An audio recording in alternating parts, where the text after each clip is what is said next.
So it's midweek. It simply tells us that we are halfway through the major week activities, and it gives us an indication that Charlie, we are doing well. And I always say that the way you begin your Monday determines how you end it on Friday. For those who work from Monday to Friday, that is how you do your calculation. Others who extend it all the way to Sunday also, it proves that you are halfway through. But take a look at what you have been able to do. Remember, on Sunday, during that last hour, you drew some plans. You told yourself that in this particular week, there are some things that you ought to do for yourself. There are things that you want to achieve. You set some targets or goals for yourself. Midweek just reminds us that look back at the 2 days or the 3 days that you have already spent. If indeed you are on the verge of achieving that or not, then you draw a proper plan towards it again. It is just a moment for you to reflect and correct the wrongs of yesterday. Of course, we are back here to serve you nothing but the best of breakfast on TV as you always have it.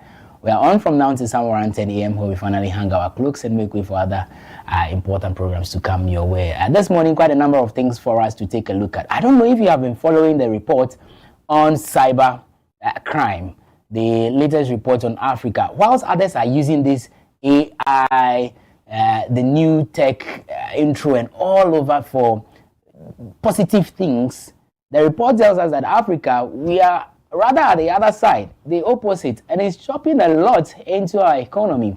A conversation we should be having. And I am more particular about the cloning. I mean, so they can just design somebody like Randy in whatever format and use it for whatever reason. I mean, you've seen that some time ago, to a point that some people decided to use the president and then the former president in some videos.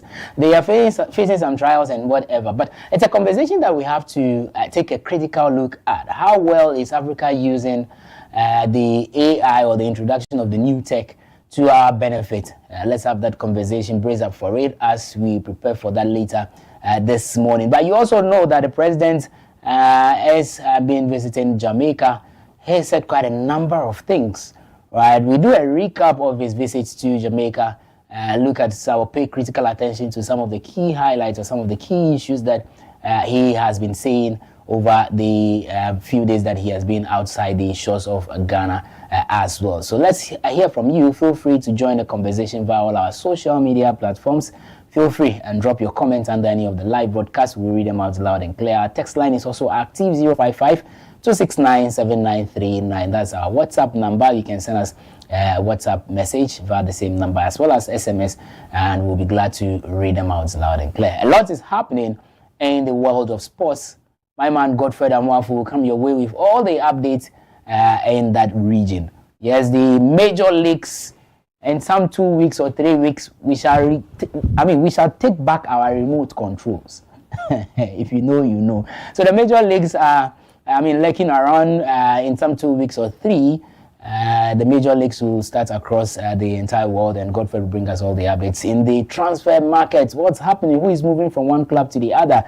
Trust him. He'll bring us all the updates on that. And yours truly, Evergreen Asantua, WoezorTV's finest, will come your way with the latest updates in the world of entertainment as well. It's all happened with Shatter's program. Of course, what is the latest update on that one? We understand Stoneboy will also have a program at the OVU Arena. Did I get it right? Yeah. Okay, so Asantua will bring us all the updates on that particular one as well. But how is our weather looking like this morning? Let's quickly take a look at the temperature. As it is this morning, the temperature is hovering around 24 degrees Celsius. Not too warm, not too cold as well. So 24 degrees Celsius. Some parts of the country experiencing some cloudy formation up there. It is expected that some rains will come across some parts of the country as well. The temperature is expected to rise to 29 degrees Celsius later in the day. You recall that, or you realize that yesterday it was quite warm. Around 12, 1, 2 thereabout. The weather got a bit hot. So similar thing is going to happen today. You are advised that you stay hydrated out there. Please try as much as possible to drink a lot of water. That's why the water, the price is down. And that from Kakra. So please try and get some water and stay hydrated out there. For those areas where there shall be probably some rain showers, You advise that you stay safe.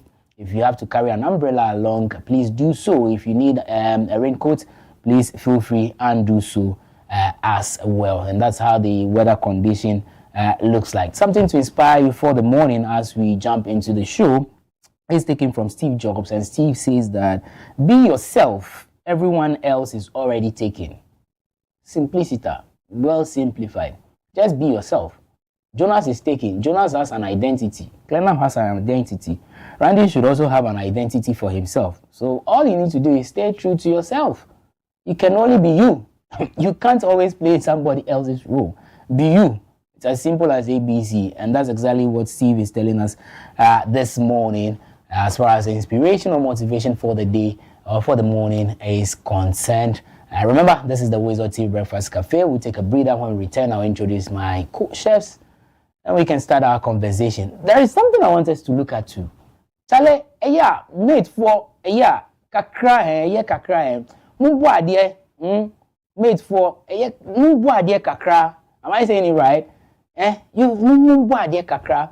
I mean, some of you talk to passengers with some sort of gross disrespect.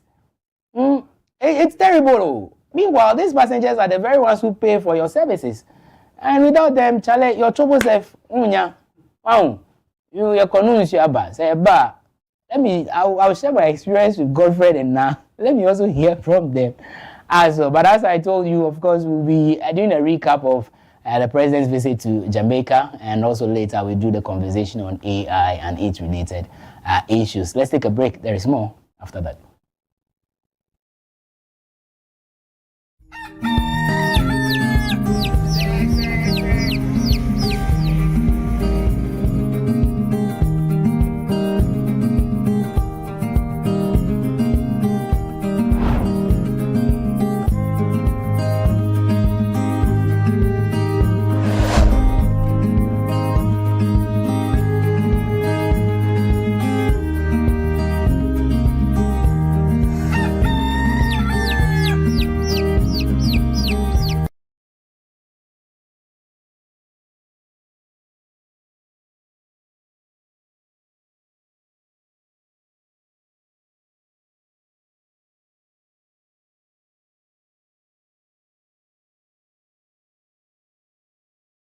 Gentlemen, I've got some bad news and some good news.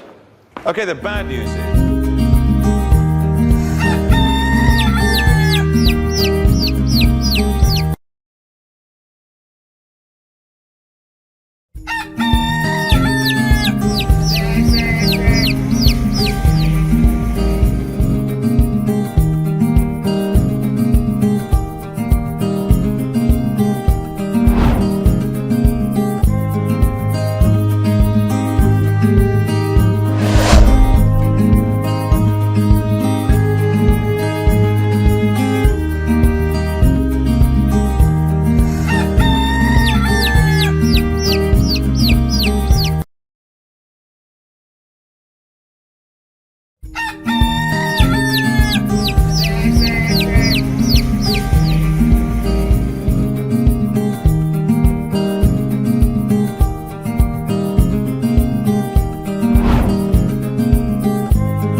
God, basically that's what the song is saying. And welcome back. This is the WoezorTV Breakfast Cafe. It's a midweek action. The man from Castland is seated. Yeah, I like your shirt. Thank you very much. Republic of Castland. The Castlanders. It's just last week I realized that Perez Music is also from Castland. Yeah, man. He lives there. Yeah. And he comes to our town. No, I mean. You have big men there. Oh yeah. I don't know if I've told you this before, but when I got admission to UW, I thought I was going to be on the main campus. So I said, okay, an auntie lives around Kasua, so I'd rather go and reside in Kasua. I've been there a couple of times. I think I just like the environment. It's a cool place. It's a cool place. Outskirts of town, and you can just feel free. And Kasua is a cool countryside. Place. Yeah. I mean, there's nowhere in this world that you see these pockets of issues. No, and for me, I don't get it when that tag is given. It doesn't make sense. And there shouldn't even be a tag. No. I mean, who says they don't do such things in East Legon? Oh. Or cantonment? Everywhere. Where was this? Where did this happen? Where did it happen? Where did it happen? If you see Kwashe boys, Kwashe boys, they everywhere. You say, but how are you doing, my brother? I'm good. You're looking good. Oh, thank you. Look at your skin color. I'm glowing. Yeah, you're glowing. How did they say that? Clack it. It took me a while to understand what the clack it is. Oh, you understand? Till now, I don't know what. I just understand. Okay, it's like lock it, you know. Oh, okay. Like yes. Yeah, okay. Okay. Or what does it mean? Clack? I don't understand. But just as you said, maybe it means that mark it down, clack. So the spelling is like clock. I don't know. CLOCK. I've not seen them. How do they write it? I think it's like that. I always hear them. Clack it. CLOCK. Normal clock. So clack it. Okay, so it means that probably back it down, something like that. Yeah. Or check it. Only as I can explain. Exactly. I'm sure when she comes, she will explain to us what this whole clack it thing is about. And if you don't do that, it means that you are not part of the Gen Z. You are Kolo. Hey, I'll go. Then I'm very old though. And every month and what it comes with too. There is a new one. Wechiguo Medica. Which one is that one? Wechiguo. What does it mean? If you don't understand, that means Wechiguo. Wechiguo. It means a lot. I mean, contextually, it means a lot. In relationship, if you call your girlfriend and she start giving you, I mean, some excuse means Wechiguo. Is there or there? Yeah, I mean, you are is not that covered. it? Like you are not covered. Something is happening you don't know. Okay. You. Okay. That's what I mean. Okay. And so you can take it to any angle. It's a term that can be used anyhow. Exactly. Like how we had Kasongo. Very good. You remember Kasongo? There was this animal that Kasongo. Then after Kasongo, we had Atasa. And Atasa was used for almost everything. Exactly. Father Bernard. Father Bernard. Yeah, before Atasa, we had Father Bernard. Then Father Bernard gone, and we had Atasa. Then Clark it came. Yeah. Now it is Wechiguo. Wechiguo has been there. I mean, it's been there ages. Okay. Wechiguo Unego Abontin. Okay. It means that you are not so much aware of your environment, what is happening around you, and that's what it means traditionally. Okay. And so it's been there, but then you see, it evolves, comes back in different form. I saw Medica using it as a song, and now it's a whole trend. Oh, so it came from his song. Yes. Not related to the video that circulated. No. Okay. He made a song with it, and it's not profane. No. So like I said, whatever. It depends on how you want to use it. Yeah. Oh. Yeah. So it's literally you not being aware of what is happening around you. Wechiguo. Okay. It's like that. Jonas, Wechiguo. Fala. Wait. Or she back. Well, I think that's why I view it's profane. Because yes, the follow-up is you are wearing bareback. Yeah. So Wechiguo. And okay, well, it's that's what it says. So it depends on the context. The English. Girlfriend said. Yeah. What you go? Your back is bare. Yeah, I mean, you don't know what's happening. Like, you are not aware of what's happening. We should bear back. What you go? Fala. Well, wait you go will also leave by December. Oh, and another thing will come. By September, something new will come. This is Ghana, and one will say that I think that is why we are enjoying the national peace all over, regardless. It bonds us together. Regardless who and what we are. But guys, Karen, good morning. Good morning. You're giving me a girlish vibe this morning. Yes. Pinky. My mother said pink will look nice on me today. Yeah, and it's my mom chose this for me today. Okay, it's nice. So shout out to my mom. Yeah, shout out, mommy. Shout out. You know, mummies are the best. Yes, mummies are the best. Yeah. Regardless, mummies are the very best. It depends. Mummies are the best. No, it doesn't. No. No, if I'm going for money, daddies are the best. If I'm going for what? Well, but still, mommy will give you money. No, hey. You go and ask money from your dad. Your dad says Dabi. It is mommy who convinces my dad daddy won't for say you. Dabi. My dad, mom, dear, he won't say Dabi. He will tell you, let me go and do magic and come. Yeah. They know that there's hope. Yeah. But you see, my mother, she'll give you 121 reasons you don't need that money. She's a good woman. No. She's giving you reasons. And you see, that's why she won't tolerate and encourage quick money. Oh. Unexplained wealth. Yeah, true. She needs to understand why you need 500 cedis.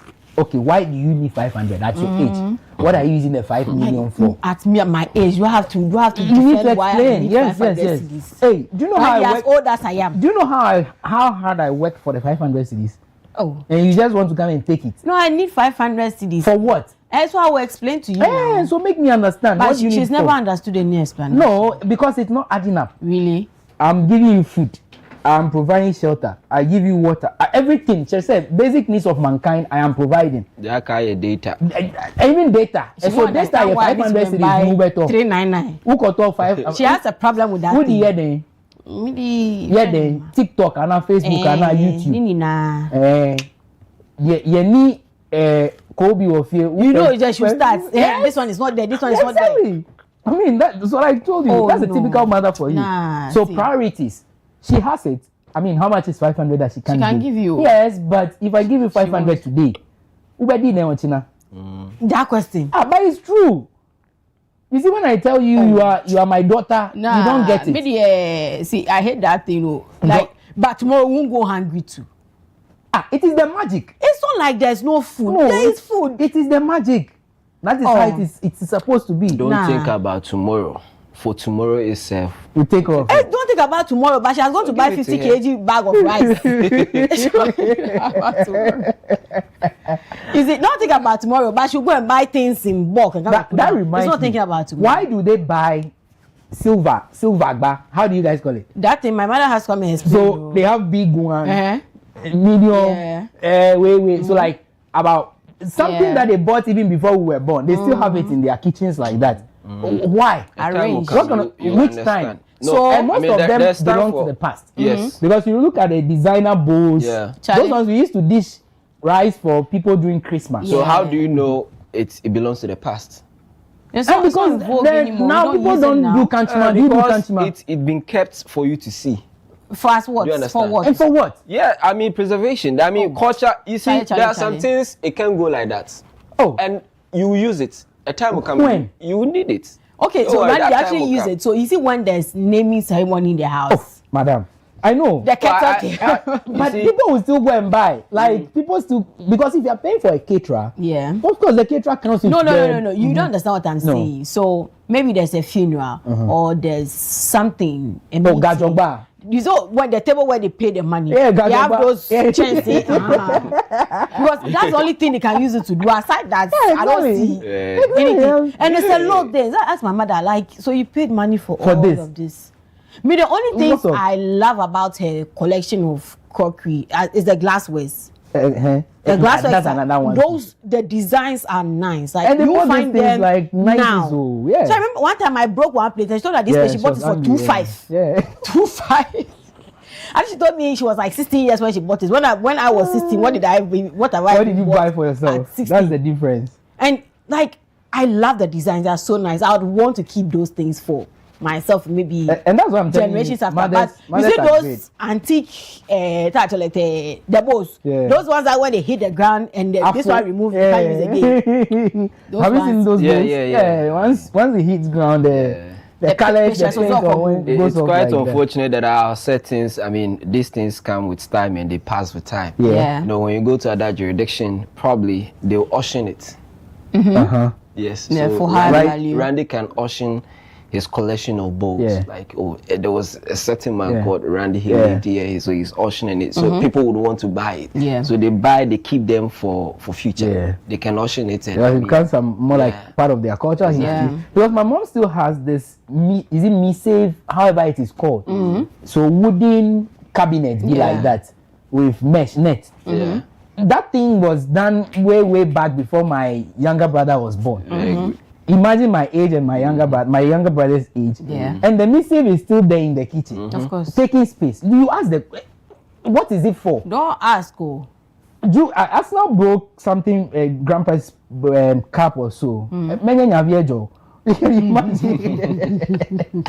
Anyway, but guys, there is a conversation I wanted to have now, and you too have been following that the president visit to Jamaica. There is also the return of some other Ghanaians in South Africa. We'll share our thoughts on that. But now I don't know. A year, this one just to get your view on this. Trot mates for me. Yeah. Then crying a year or more asen. Me person me catchy so that they will omubeti as here. And then some of them Oh yeah. This morning, the experience is that this old lady had 50 cedis from School Junction to Jobu. Mates, me boyfriend say this early morning with the 50 cedis man, me konyasi sawan.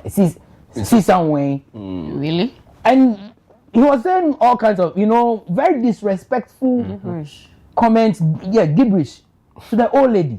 To the point that, okay, say, yes, I so can mommy no make you come out the kind.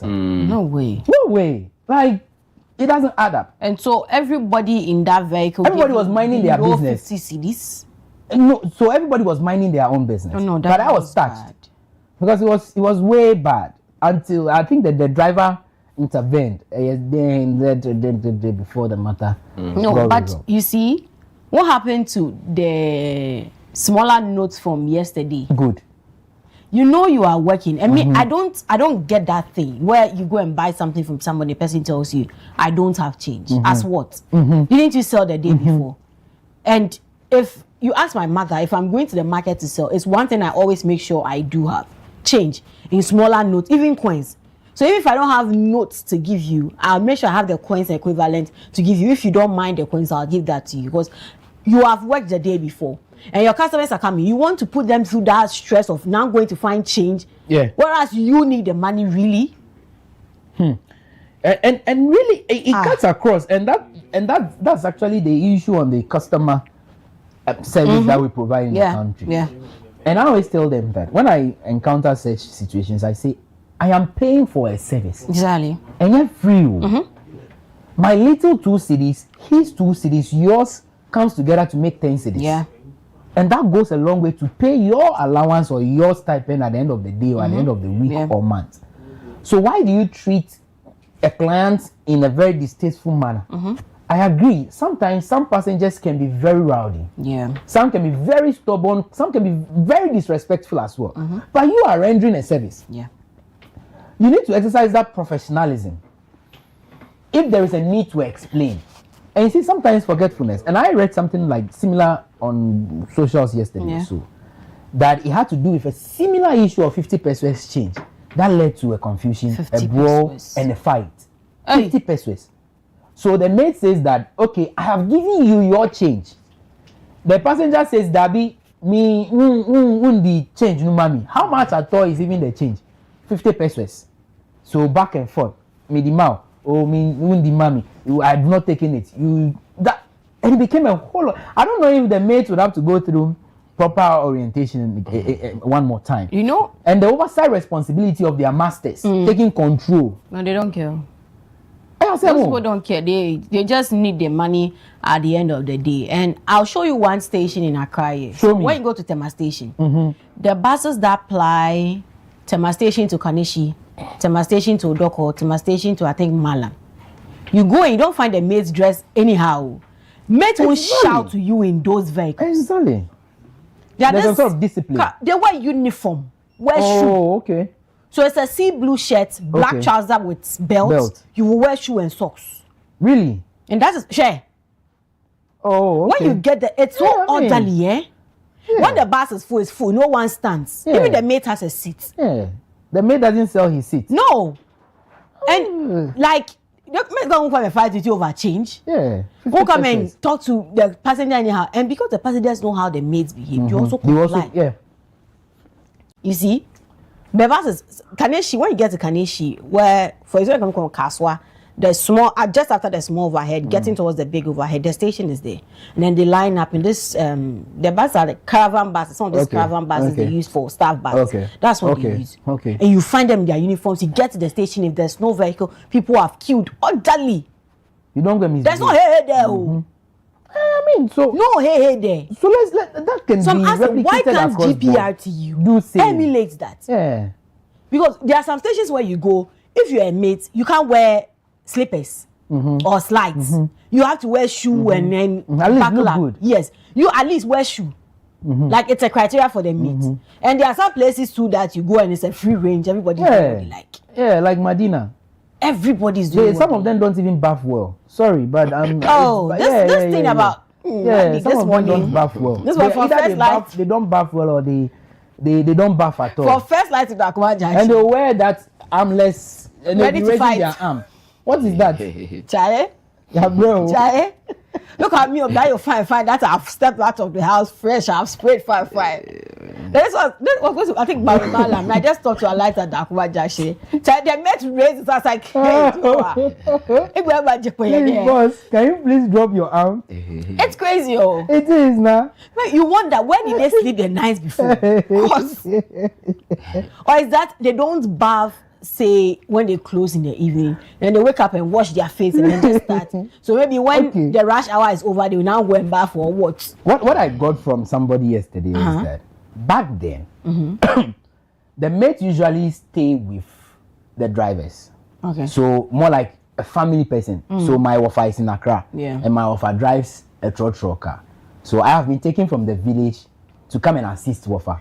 So I reside in the same house with Wafa. Right. I go to work with Wafa. So once we close, we are all back home. So once you are home, definitely you would have to take your bath. Yeah. So if you compare, or if you watch, the mates of yesteryears are so different. They are very then they straight. They are correct. Most of them have now become drivers anyway. Yeah. Most of them, if you see the old guys, most of them are now drivers. So there is that sort of difference. But currently, anybody at all that finds himself in the station space, so like the lorry park, loitering around looking for a job, driver says, "Oh, Charlie, I have a free car. I don't have a mate." They hop in. So after work, they come and sleep at the station again. They find a space in the car and they sleep.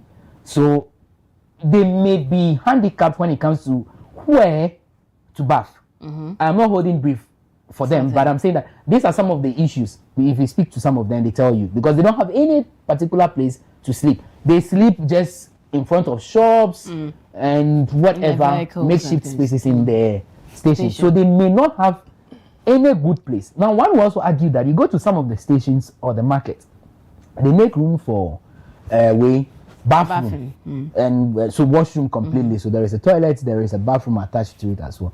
But some don't have the roll-on. Some actually bath. That's what I'm saying. Some bath well, some don't bath at all. So some bath, but they don't have roll-on or deodorant. Yeah. Or how is it called? Yeah. Right. All those things, yeah. So you realize the guy has bath. He's taking his bath. He's well dressed. But so what pejan insan sent no yeah. Anyway, I mean, back then, mate was an apprenticeship. Exactly. And so they will even have to pay some entry requirements for you to wow. Oh, master boy, So, I mean, the dressing and discipline used to be there. Yeah. Because you're working with your master, he's teaching you how to drive. That's why they actually become drivers eventually after their apprenticeship or time. And so yes, there was a bit of this, but now it's now a hustling field. I mean, some drivers will go around looking for mate. Charlie and it was there. So yes, they just joined. I mean, people's reaction in reference to the mates in the car. Sometimes it depends on how you sleep. Some people wake up angry, just angry. So anything anything will trigger anger. So I mean, when it comes to sales, some of us we sell and all that. When you are at the shop and someone comes with a big money, it's not about you not having money in the other day or whatsoever. The sales you make. Sometimes you have it, but you look at the money you have. If you are to change that means not have any. Yeah, somebody comes again. 200 cedis buying something 5. But I think that the onus lies on you, the business owner. Yeah, the communication and how you explain exactly. So you communicate. Oh, please, when you get to this point. But some passengers will also give you pressure. Yeah. Mate, some of these are bad passengers. Mate. You see, so it gets them like, this morning you're bringing me 250 cedis. How do I get it? So sometimes it's. I mean, back and forth. All of us need to understand, like, okay, you gave me 50 cedis. Where would I get a change? Maybe the first 5 cedis, 7 cedis. Sometimes for them to calculate on the spot to get to exactly. Yeah. How much would I give? And I wonder how they do it. Yes, because these are people some people regard as dropouts. So you give them 100 cedis and they make sure they know everybody and the amount they sent. 3 cedis, 50 pesos. Yes. Charlie, the car is moving. They are also looking for people to join. Malam, Kadeshi, Kaswa, and they're still calculating. And you're still giving them that pressure. Charlie, our lights here, you see that confusion in that moment. It's a lot, so you need to understand. I keep quiet. I'll be watching them. When they come, I say, Charlie, you give me 5 cedis. Bosu, I get you. Yeah, but I think their job is quite difficult. Yeah, like very difficult. Imagine loading from Medina to Kaswa. Yeah. A 207-seater bus, right? With all this number of people, and there are stops over. You see, and the person is giving you 20, 50, 20. Doing the calculation at the same time you are loading. Where they will light, how much you give them. It's not easy. It's not easy. Let's push our conversation forward. That's for the mates and their drivers as well. But Godfrey, you guys have been following the report from South Africa as well. I mean, a few weeks ago, the president of South Africa reacted to the calls made, the several calls made, especially by our president, His Excellency John Dramani Mahama. And of course, he says that they will delve into the issues and bring a resolution to it. But in doing that, Ghana has again, earlier in this week or so, brought back about 150 persons. So bringing us a total number of what, Godfrey? 1,324. Okay. Since May. Okay. No, this thing started in May, and so far. So in the space of 3-4 months. Yes, 1,324 people have been evacuated to the country. On Monday, that's when we had that batch that you just mentioned. Of course, I think that the government says that we still have about 1,000 Ghanaians to be brought in, and so that's what we are also hoping, that the remaining Ghanaians that have registered with the High Commission there will come back to this country. And I think that the government is doing all that it could. Congratulations and big commendation to the Ministry of Foreign Affairs for spearheading this evacuation exercise, because it's not easy. Mr. Aji, it's not easy. I mean, looking at the back and forth, the conversation around all these issues and all that, ensuring that justice is served. It's not just they are just being brought in the country, but justice is served, because these are people that probably most of them own businesses in there. They have money saved in their accounts and all that. And even bringing into the country, how they will reintegrate into society.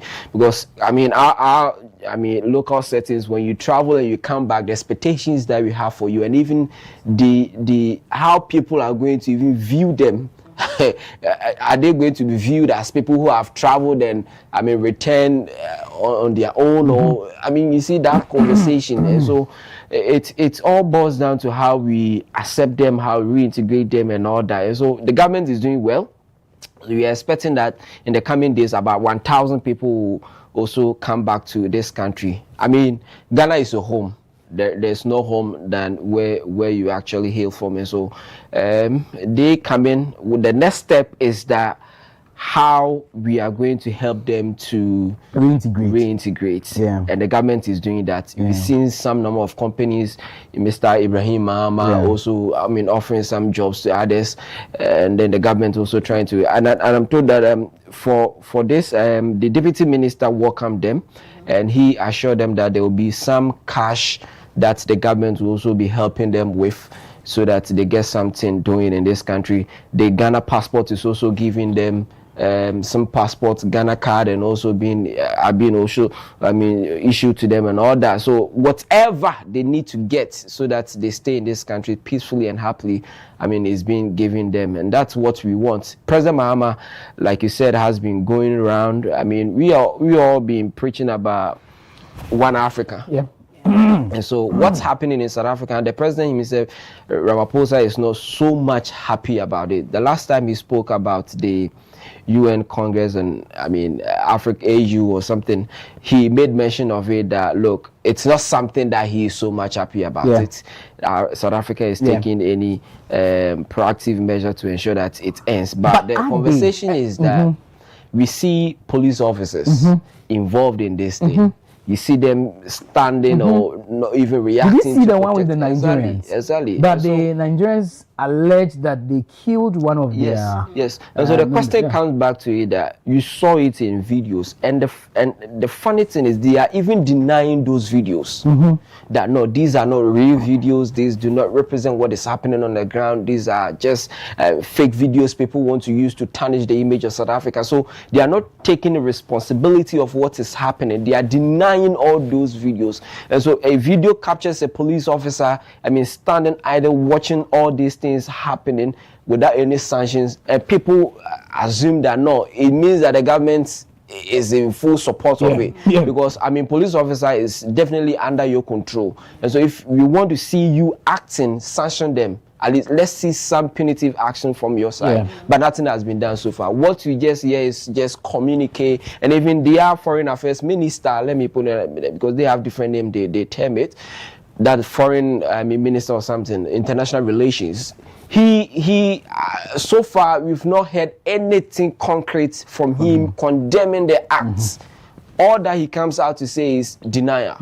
It's not true, it's fake, Ghana is exaggerating and all that. And so the only statement we've gotten is from Ramaphosa, who says that he's against it. He's not fully, but then even if you critically analyze what he's saying, he's giving conditional statements. If you are in a country without proper documents, South Africa will not tolerate that. If you are not, you see, he's not going straight to the point. But of course, as a sovereign country as Ghana, this is the most proactive measure that we've taken in with regards to this. And I've seen other countries doing the same. Nigeria has started. Most of the African countries have started doing it, evacuating their members. Because, what at all is in South Africa that cannot be found in Ghana or in any other country. In Nigeria is the largest economy in Africa. They are in everywhere just because of their population. So going back to Nigeria would not mean that you have failed in life. South Africa is a good place to be, of course. When it comes to tourism and other opportunities, it is there, like any other African countries. And like I said, human beings are not trees. God created human beings to move. That's why it's part of our character as a living thing. We move. And so whether you are seeking greener pasture or not, you definitely move. You understand? So we move, and it is part of us. And so you finding yourself in another country doesn't mean you are even there as a poor person. You have nothing doing. But you see, go for it. And now, beyond all of that, two things came to mind. And this raises critical issues. One, let's look within. What are we not doing right? And when I say we, I'm not limiting it to just Ghana, but as a continent, the individual nations.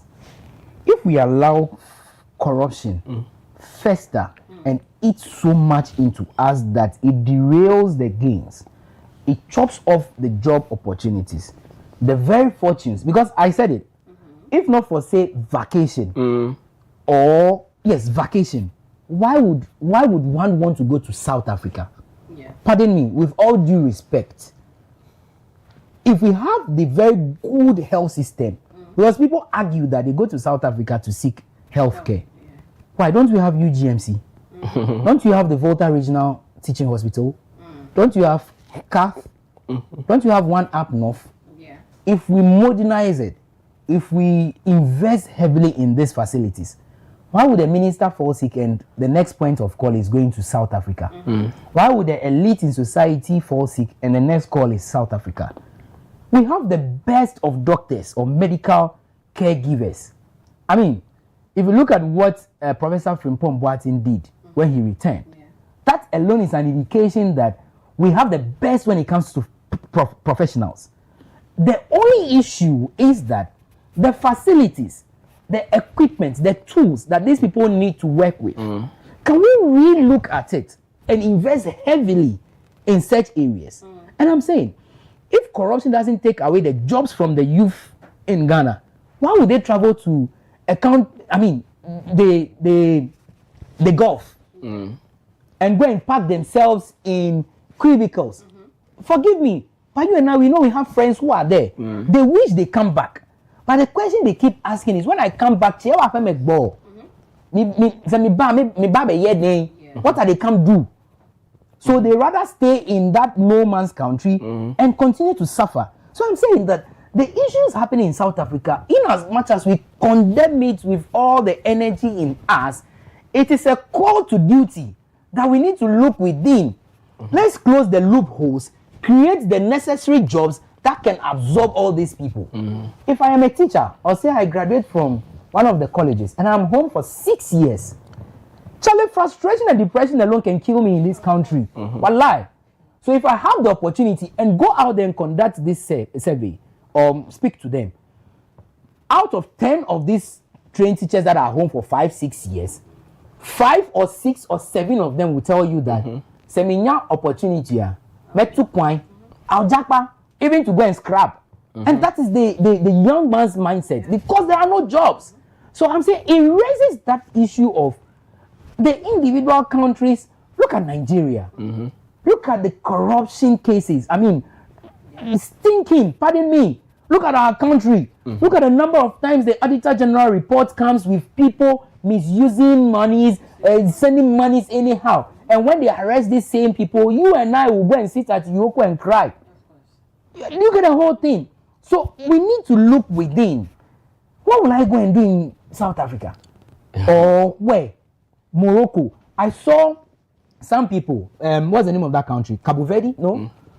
The guys who fled recently, Morocco. Yes, Morocco now. Look at what they did. No, I'm saying it's not just a Ghana issue, it's an African continent issue. If they had even them, sorry, because during the World Cup they told us whether true or not, they said they are whether true or not, they said it or not. But I'm saying, even them, because we see them as a better economy as compared to ours. If them, they are jackpotting through the Achapu, Of course. why would you even take that risk if you have everything working well in your country? Why would you even take that step? And for me, I feel that yes, the countries need to start looking within. If we refine our own oil, why do we depend on Iran? Why do we care about Iran, Strait of Hormuz, war between wait, Yasin, why should I not eat chicken because there is a problem in America? Chicken. Yeah. It's a leadership problem. Oh. I'll say, in as much as we, the people, are to be blamed for some of the things, I'll say it's a leadership problem. Because the Ghana Nkrumah envisaged for us shouldn't be a Ghana that will be importing toothpick. You get it? Importing orange. I remember during the COVID period when the borders were closed, if you know people were living in the border, closer to the border towns, you know that there was a lot of problems there, because most of the things they use in their towns, they get it from the next country. And even some of us down south here, most of the things we eat are coming, like foodstuffs. Yeah. That day I went to buy orange, and almost like, now the orange is expensive. They don't get from the central regions anymore. They go and buy from Togo. Orange. From Togo? Orange from Togo, alansa from Togo, yoi from Togo, like carrot Togo. Things, basic things we use. So one day I sell mayonnaise, you know, this recycled mayonnaise containers that people put shit in for students. I mean, people who sell shit. And you go to the Koliba people you want to buy, they tell you, Madam says, Ghana. So they'll buy from Togo and bring. So everything is like being imported. Meanwhile, we are talking about, let's do the Tema oil refinery case as a classic example. The Ghana and Nkrumah envisaged for us wasn't going to be a Ghana that was going to import things like crude. Even at that time, I don't think we had discovered oil, right? But the refinery was already there. He had a long-term plan for us. But I mean, human beings decided to close it down. And I won't be surprised that the very people that succeeded in closing down that refinery were the very people importing the oil for us. And they were the very ones who tried selling it. Exactly. They will sell it to themselves, and then now they would have the opportunity to control the market. Because now they are the helm of affairs, and they'll be importing stuffs. I mean, some of these same petroleum products and be selling. And now they control the market. Is the price they determine the prices. And a number of things. We have Ghana here. Don't we people farm rice? Randy, you have you sold all your rice? No. So Majayo, this year have you sold all your rice? So you see, we encourage young people to get into farming. We encourage young people to get into farming. Oh, I'm giving up on this one. When I was up north, I was talking to one farmer when we went to Sambuli, and he was telling us that now they say buffer stock is buying the things. But even the buying of the things, they hear that they come and buy, but their products are not being bought. Why? Because big men are now also farming. The small things that the young people will do, big men are now farming. The will go for the loans for these things. The big men are going for it. But you see, farming is even about. I mean, that's why if you know ready markets. Farming, farming in its real sense. It's not even meant for the poor. Oh no, I agree. No, we get but it. You see, so if the big men are even getting into it, they are getting into farming on the large scale. No, we're getting that you're getting on the large scale. But can you allow that poor farmer who has his whole family depending on that 1 acre? In farming. No, yes, but whereas Honorable and Honorable Karim can do large scale. Yeah. Randy cannot. Exactly. Yes.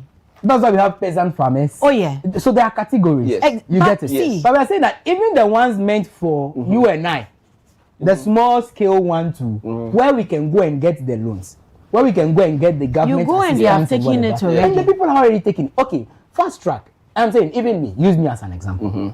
That I had the same glut issue a year ago, 2 years ago. My partner also says he's not going to do it again. Francis, if he's watching, he will tell you.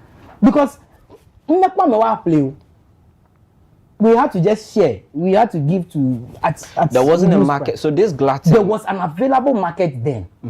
But you see, I think taste also became an issue. And you see, when the issue of the taste comes in, we have rice in Ghana. So how then did we start developing that foreign taste? So human beings that started. And it has been there since. We were enjoying the perfume rice from childhood. Granted, but we still have a market for local rice. Yes. We had market. People were selling wache, were buying local rice to cook wache. How did it come now that now the local rice became so expensive that people now had to resort to buying TJ? Exactly. TJ to cook.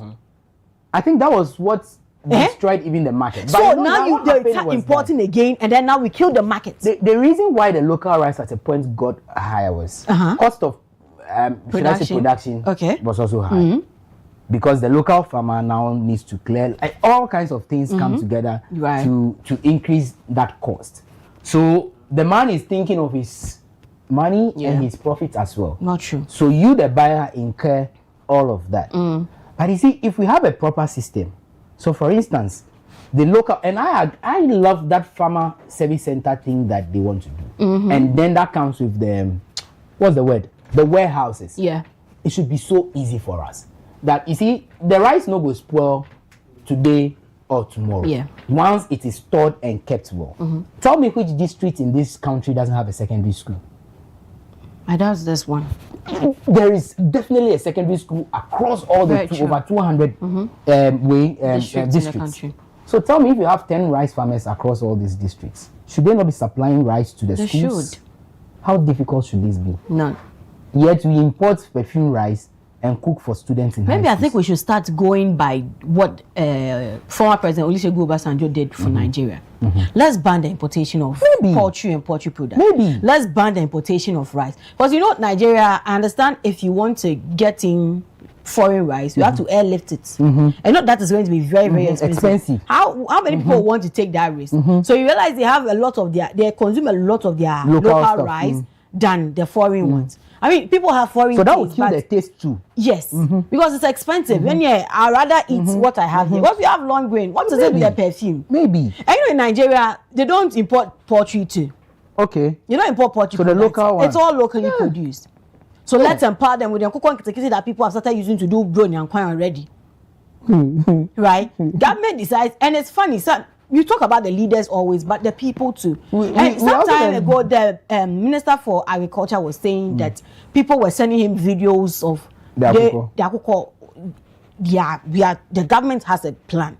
And again, I will say that did they give it to people that really needed to, or who had a passion to start poultry farms, or they gave it to party people? Party people, and I think that's where we got it wrong. In some dispensation, people came to report that some of them yes are dead.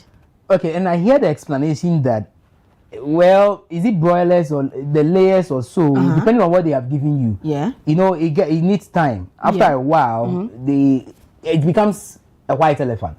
Okay. So of course now it has grown into the stage for meat. So of course, if you don't have an available market to do you buy not have available market for chicken? Yeah, so and that's what I'm saying, that when I listen to this argument, to me it doesn't really add up. Because before you even distribute, and that's an issue I am facing, I mean, we are facing in our constituency currently, because nobody has even benefited. Because I understand the model in which they want to share was bringing some issues, so it's on hold for now. Before you share now, you look at the people. Where is the available market? Are they raring to eat? Because mind you, last time we had this conversation, it was clear to us that it was part of it. Yeah.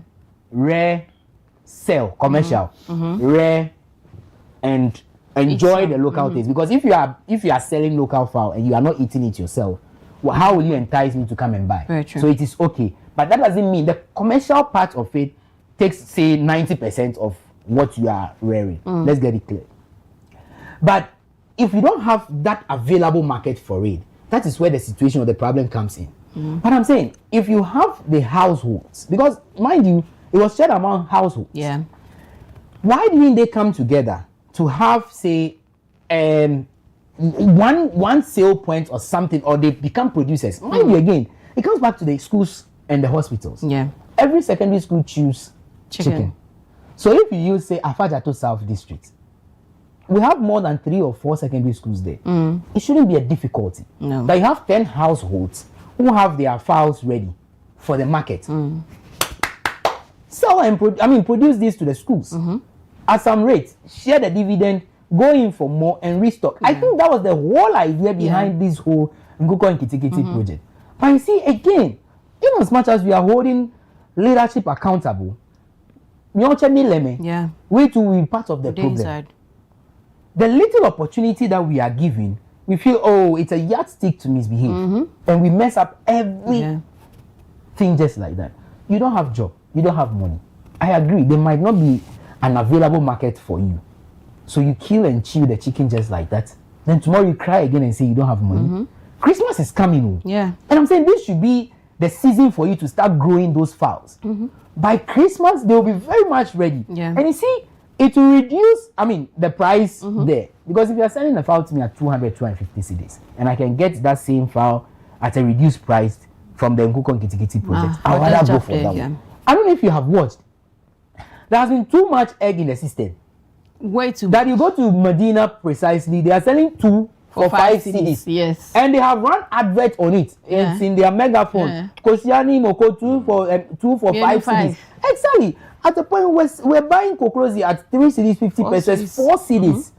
It means we can do it if we are intentional about it.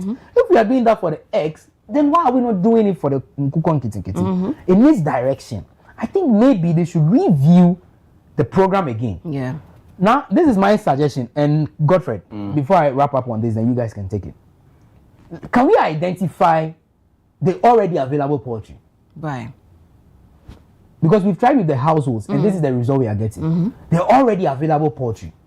then we can rather supply them with this. Yeah. Maybe we can select individual households who will apply for this scheme or program.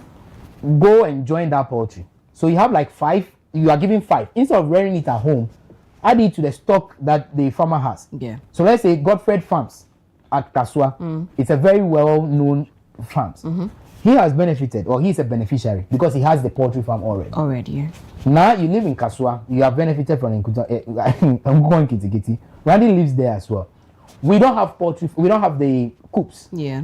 So we send our Godfred. At the end of the day, when he sells the percentage, also I get my share. I think it works rather than giving it to individuals. They'll do whatever they want to do with The it. young queen. Somebody says, "Oh, I'm from the farm. I come with me pay abenkwai and akuko." He has akuko at the back. You get it. So I think that's where we lost it. But we need to look within. We need to now. Yesterday we spoke about the cocoa. That's another critical area. That we grow cocoa, we harvest cocoa, and whatever means we are selling raw materials to the people who will now refine it, and they determine how much they buy it because of a so-called international market, whatever it is called. Then now they bring it back in different refined ways. The bar of chocolate. Then you go to buy that bar of chocolate for 50 cedis, 45 cedis, 40 cedis. And you're carrying. How much did you even buy the bucket or the bag of cocoa beans? Do you get it? So I think we need to be intentional about it. And I'm happy that Mr. Combat, lawyer Eduji Tameku, they are doing something significant in the petroleum space. Yeah. Because Thor is gradually bouncing back. We just pray that make it not be 9-day wonder. Amen. Where they will do it blah blah blah for the cameras, and after a while there will be a setback and we are back to square zero. No. I think gradually, and when we spoke to Mr. Nsia yesterday, he also alluded to that fact. Yeah. That gradually we are inching to that era where we will refine our own crude and use it. It might phase out the high dependence on the Strait of Hormuz and blah blah blah blah blah, and then we can start looking inward. But I think that's my say on that. Do you even know the funny thing about this thought? No. Like Nas said, the vision by Kwame Nkrumah to set it up.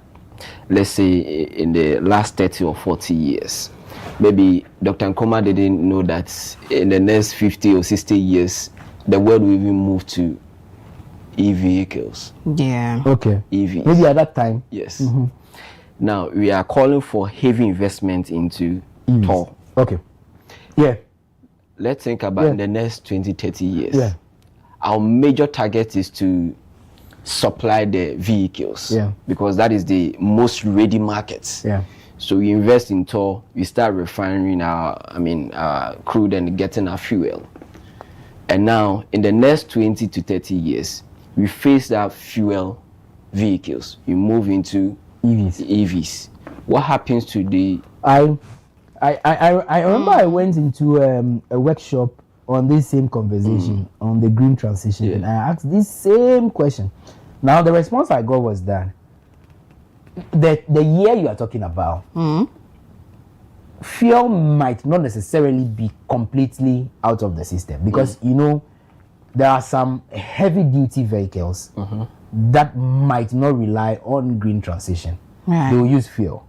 So like even Karim mentioned yesterday, diesel would have to power some big turbines, some big engines. So there will still be some available market for that. I get it. So whilst we are hoping and waiting to move to, and this was their explanation, because I asked this same question, whilst we are waiting to transition to EVs or the whatever, what's the word? Yes, EVs. We can still produce crude and do it well to fill in that gap before we finally roll out. And mind you, before you can even get into the EVs, it's stages. You phase them out gradually. Like how we phase out, vehicles, old vehicles. I don't know if the last time you saw Opel Astra, a new one. But they hardly do you see new ones. So you phase them out, gradually. I think that's the plan. But I agree with you.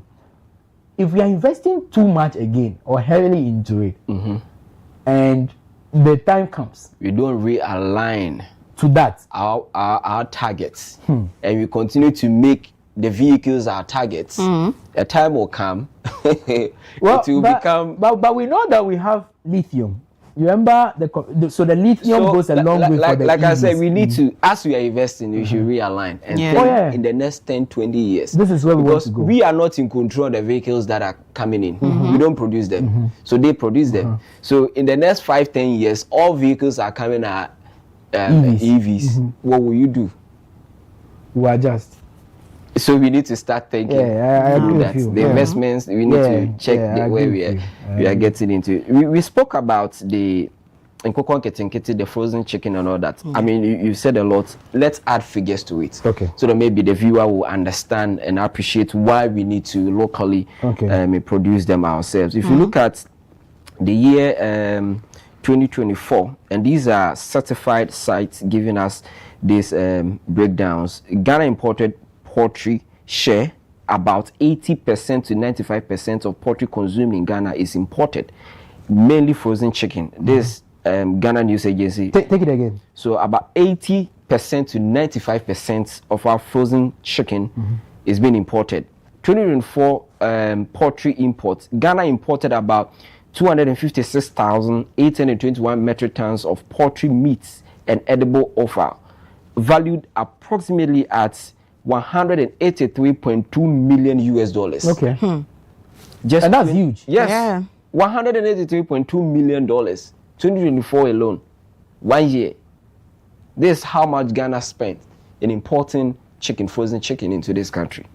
So it's not easy. So that amount can actually go into the coffers of the local producer. Yes. Yeah. If indeed we are able to substitute the imports. Yes. Now, I ask the question again. Do we have, what's the word? The capacity? The capacity to meet the demand.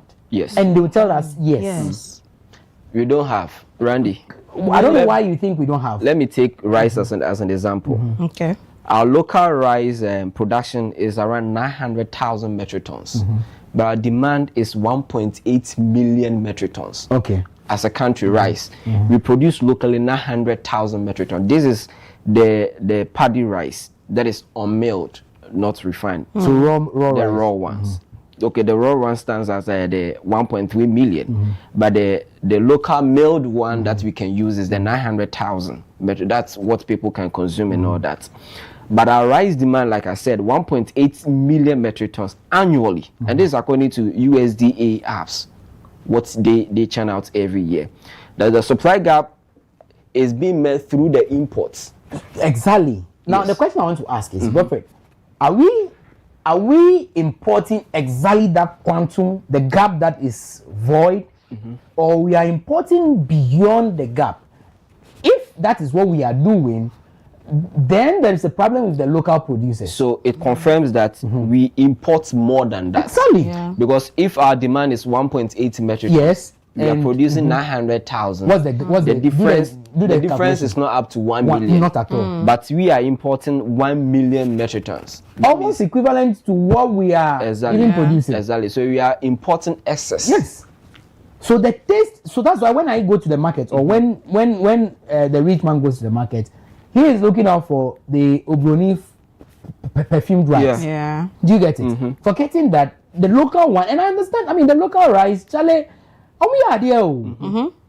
You know, but it is the taste. But like now, give that example, that the Nigerian issue, for instance, if we phase it out, I think the demand for the local one will be high, and that is why we need to start from our schools. Yeah. Our hospitals, the hospitals that provide food, I mean breakfast, lunch, and supper. Hotels, I mean, we can make it mandatory. You guys did a report last week. You filed that report. What was it on? Animal welfare. Good, animal welfare. Exactly. The reader remembers this more than the writer. Oh yeah, so she read it. Exactly. Hotels were awarded for consuming and promoting local the local industry. I think it should be the core. Because Charlie, I eat frozen chicken and I'm like, check it. No taste. Yeah. Nothing. No, honestly. The texture. It's either you add more spices to it to make it, but go for the local ones and see. And even in 2024, we spent 1.98 billion Ghana cedis. On what? On the frozen chicken. Sorry, on rice. 1.98 billion. So if we are able to cedis. meet 900, Yes. that's significant. That's significant. So yes, let's close the gap. Import this. Do the calculation. Let's see how much. What's the quantum? What is supposed to be imported?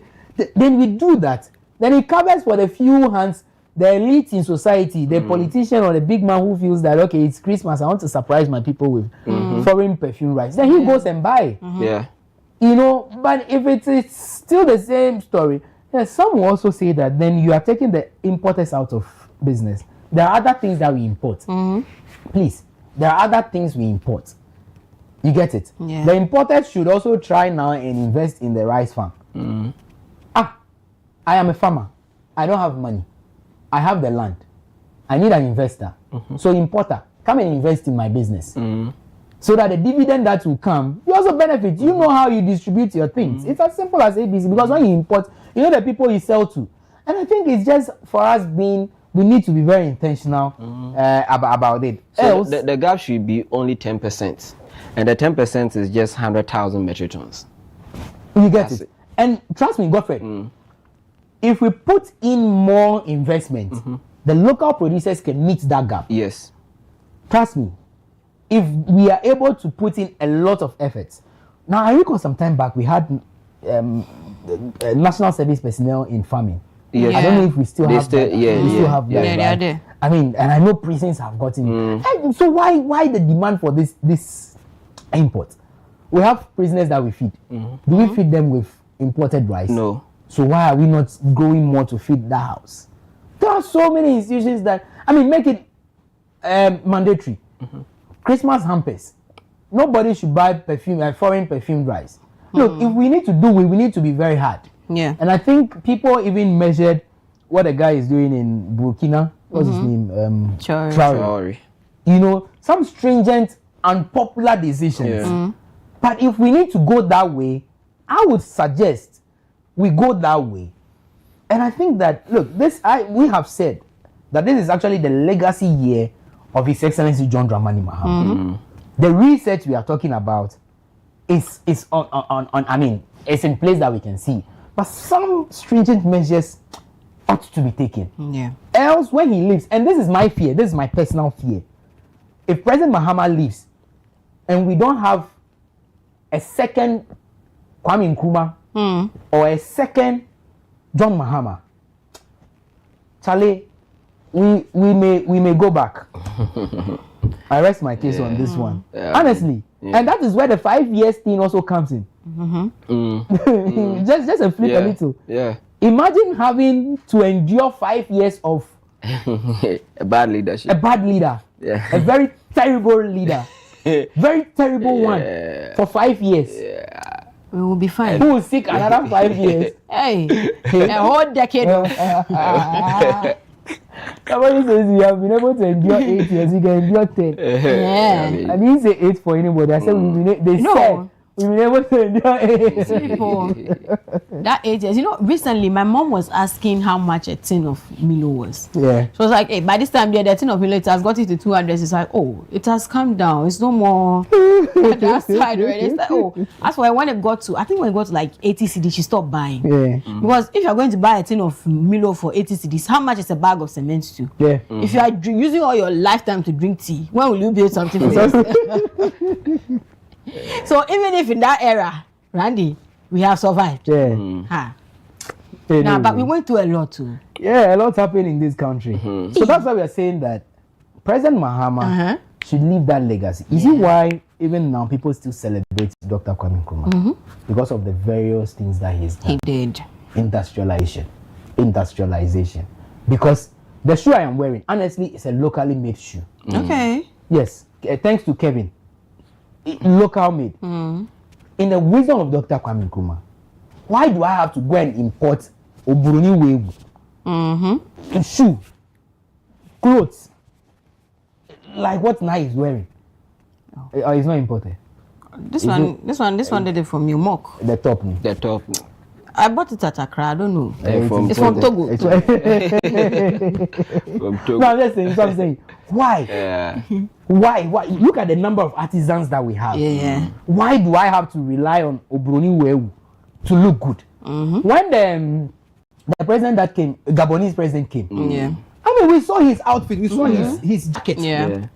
We were even asking, then is it just a normal African print like how we saw it? So we realized he had a collar and a white shirt beneath the jacket. That was when we realized it was a political suit the man was wearing, and it depicted the African in him. Yeah.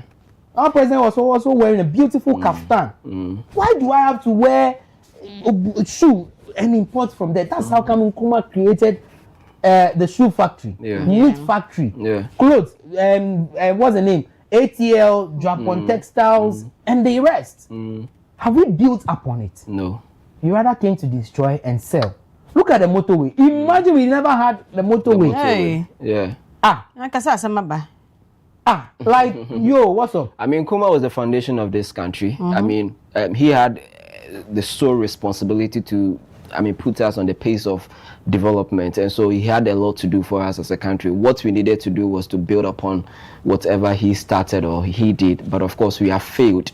I remember Nkrumah having an institute to train leaders to the extent that we have some of the African countries coming down to study, Zimbabwe and all the rest. I mean, they came here to study, but then I wonder if we didn't have Ghanaians, in that university, because I've been to that. I mean, it's Winneba, and I've been to that the classroom they sat and all that to study. But how will a school be in their country and they will not go? So how many pass through, and why we having failed? Will they pass through the school and the school will pass through them, or they are just going and enjoying? I think it's a rhetorical question. Yes, I mean, if we had Ghanaians in the schools, why we having failed leaders?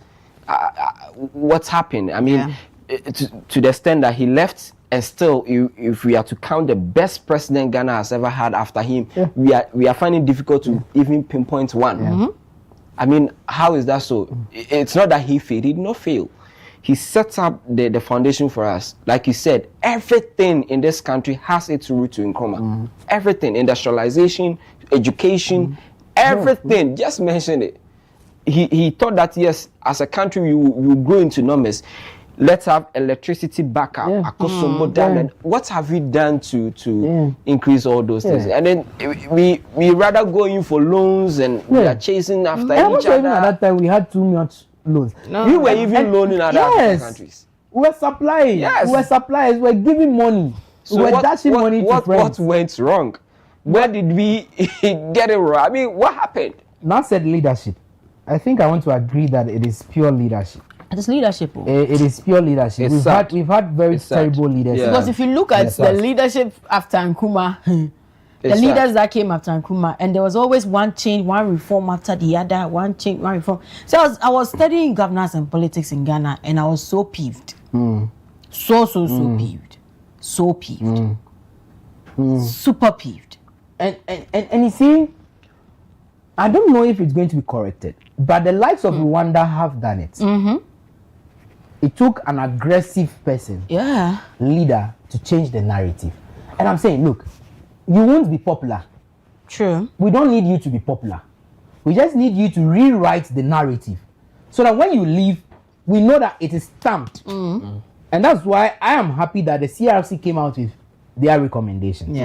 Some have met some controversies. I'm sure in the coming days, maybe that will also be well explained. You get it? But President Mahama needs to leave a legacy. There should be some stringent positions, some radical steps to be taken, especially the fight against graft, corruption. And no it is mainly corruption. Because tell me why we lose this quantum of money every year to irregularities and they use jargons. Yeah. They use terms, they use economic terms, and for the layman, you don't even understand what they are saying. All we care about is Sikanu way. They said you this amount was meant for this. It's not here. And we see the people feeling Kadochi on TV. Where is the money? How much have they been able to recoup? Who is paying for what? Not until that thing changes. Now, President Mahama will go. And that's why I said, I am sad. And I am really sad again. And I am pained that if President Mahama is unfortunate, he can't have anything. If he phases out, if he leaves the scene, the next person that comes is not going to be John Mahama. Yeah. If we have a terrible leader like we've had before, and we can say or Kromwaha. Yeah. Much is expected of him, President Mahama, because for me, he's the most experienced politician. He's the most experienced president Ghana has ever had. I mean, he's been at the Flagstaff House or the Jubilee House for so many years. Yeah. As a vice president, and back again as a president. And so he knows it all. Let me put it that way, in that context from the state or the seat of the government. He knows it all. He knows every corner and all that. And so this, knowing that this is his last time or term of making a history, he needs to act. Yeah. But sometimes, Mr. Aji, the politics we play in this country, we practice in this country, President Mahama is a child of a political party. And so as a child of political party, you go in accordance with your mother's decision. You can't affect or have anything that will go against your mother. You understand? Because after you, there comes another child from your mother. Yeah. And so a decision you take today must not make the one that will come after you unpopular. So it is either he becomes selfish in ensuring that, yes, I am selfish, I'm making Ghana the Ghana I want, and take that stringent measures that you mentioned, that I know will even affect the choices and the interests of my political party, and make the country I want it to be, than to say, oh, if I say this, the next person that will come for me from my political party will suffer, will be unpopular. So let me reserve myself. So it's either he becomes selfish and deny the interests of his political party and seek that, yes, I am going after the interests of Ghanaians. I want to implement the interests of Ghanaians. Whether my political party likes it or not, I will do it. And that is the challenge most of our leaders are facing. They think about the political party, the next election, who comes after me. So if you recall, in the last year of every president, they virtually leave the administration into those that will be coming after them. So they will send them, go and commission this project, go and do this. So it means that everything is around the political party. Everything is around who is coming after them, the next election. So if President Mahama wants to leave something, and then we are just 4 months into the second year of his tenure, right? And so the next year for me is what I term as the execution year. You have to see what you've done, the big push. You need to start seeing roads being commissioned, hospitals. You need to start seeing them, because 2028 is a political year. It's a year of campaign. Whatever you say, nobody cares. The good news is that, and the fortunate issue for us as citizens is that President Mahama will not seek re-election. He has settled that conversation. So again, he will leave the scene as a happy man, leaving a legacy behind.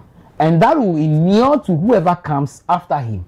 If he does well, whoever comes after him will have it so easy. In a sense that, but you can see, it is the political party that has left this. My boss has left this behind for me and all of that. So there is pressure on him. An issue of continuity. What happens to the manifesto of this governing government? You realize that the next NBC leader will come with a different manifesto. Well, which might not capture major of what President Mahama has started. Are we done with this one? Are we done with this one? So you see, it's the continuity. I don't want to believe that. Oh no, I don't want to believe that. I don't want to believe that because remember this manifesto that the NDC brought in 2024 was there. It's called the People's Manifesto. Yeah. It was what they used. Part was used for the 2016. But did they win the 2016? No. So you can bring it back and modify it. But now in 2020 we saw that. Yes. And it was modified and used for 2024. Very good. But I'm saying you and I know. That has been a document there. But I'm saying how many of the policies in this can be implemented before 2028. And you see, and will it be rolled over? And even the theme will change. Okay. Yeah. If this is changing life, the next one will be changing destiny. After resetting, so it changes our priority. But and that is what. But if you go to the advanced countries, what the manifesto for infant. And so that is why we had what's the word? Oh. The development plan. Yes, the development plan. Who cares about development? And so I was thinking that I don't know, but I didn't read that in the 40-year development plan. Yes. Maybe. And you see, it becomes a document that binds whether a she, whether a Yezu, whether Kukudu, whether he here, whether Afafranto, or which one do we have again? Cheddar. Akuko. Nkruwa will not be happy with anybody for saying that. Yeah. We just spoke well about Dr. Kabet when I asked him. Look at even those that are handling you see. It's some people. Kale, I am more bodudu. Ghana, I am more bodudu. I am more bodudu. But we'll be fine. Oh, it's certain. There is hope. Oh no, there is hope. And that is why we are saying that the hope is the current president that we have. Yeah. If he doesn't do it to our satisfaction, Charlie, maybe I have to jackpot. Randy, the system we find ourselves. So when I had the reset, for me, my understanding was that we are changing everything. Our mindset, everything must change. But it seems that, Charlie, it's not easy. When you are outside, it's not easy. You can play. The mentality is different. Yeah. How people perceive governance is different from what you see inside. Yeah.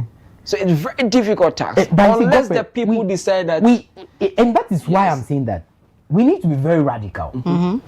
Let's wind up on this. Radical in the sense that we hear that allegedly there are some members in this government or party members of this party, I mean this current government, who are involved in Galamsey, allegedly. Oh, but President Mahama said it. Hold on, I am saying, I'm choosing my words carefully because I don't have evidence. Exactly. He might have his evidence. I don't have any proof to back that. So I'm saying allegedly. If it is true, it is incumbent on the authorities to go hard after these people. Yeah. When you punish them, it sets precedents that the next party or the opposition knows that Charlie, if we mess up, they'll catch us. If our own people are catching our own people, how much more you, the opposition? And that's what I'm saying. The Untumi story shouldn't just end. No. There are more people. Untumi is not the only person allegedly involved in Galamsey. There are people. Yeah. Sorry. I need butter. Ghana will choke you. Whoever is doing me, leave me alone. Leave Randy alone. Whoever is doing me, leave me alone. He'll choke you. Professor Frimpong Boateng report is there. Yeah. It indicted some people who, according to him, are under this government or are members of this party. Go after them. When you leave that legacy, the applause will be loud. Yeah. The issue of graft, dig deeper. There are cases. I mean, we saw reports, pockets of issues hanging around some appointees, hanging around some ministries, hanging around some people. Go after them. There is an Auditor General's report, Anami Boa, 2025 report. If there are irregularities, and if there are people that ought to pay, there are. If you got to arrest and prosecute these people, do it. So that when you live in 2028 and 2029 camp, the next leader knows that if I don't do the same thing, and mind you, the next leader will have an opportunity to contest again after the first thing, after the first 4 years. So 2028 to 32. The person will have the opportunity to contest again. So he needs to do the same thing or even much better than what President Mahama will leave in 2029. Yeah, right. Wechi go. Wechi ego. Let's do birthdays. Hey, on that note of Wechi, it's 5th August 2026. Let's celebrate some amazing people this morning here on the WoezorTV Breakfast Cafe. If you're celebrating your birthday today, happy birthday to you, and we wish you the very best that life has got to offer. Let's get into our list of celebrants real quick and see who we are celebrating here. So Josephine Moda Jikpi, Zikpi, happy birthday to you, and may the Lord bless this new year for you. This is coming from your daughters and bra Alex to you. They say happy birthday to our mother and Josephine Moda Zikpi. I want to believe it's mother. Mother. Yeah. You know, in short, mother as mother. Yeah, that mother. people call her that. Yeah, Okay, so Josephine Moda Zikpi. She's a mother to her kids, family, and all. This woman is so humble and always willing to serve and help others, especially her loved ones. Happy birthday to you, Mommy. And it's our prayer that you enjoy this year in good health and stay long with us. So this is coming from your daughters and bra Alex to you, Mama Josephine Moda Zikpi. So away from her, let's see who we are celebrating again this morning. Mary Amajimfua Owusu. This is coming from Mabna Louisa. She says, celebrating one of God's finest creation today. Strong, kind, resilient, and full of grace. May heaven continue to smile on you today and always. Happy birthday, sis, and my best girl. I am proud of you. So, Mary Amajimfua Owusu. This is coming from Mabna Louisa to you. Away from Mary, let's see who we are celebrating again this morning. Happy birthday to Mr. Daniel Tay Na. It's your birthday today. Enjoy your year, sir. Well, I have a enjoy your day. Oh, you have that right? message? No. Okay, So please go ahead. It's a special one. Please do. It's a special birthday. Happy 80th birthday to Mr. Daniel Tena. 80 years looks very good on him. And the message says, today we celebrate not just your birthday, but an extraordinary milestone.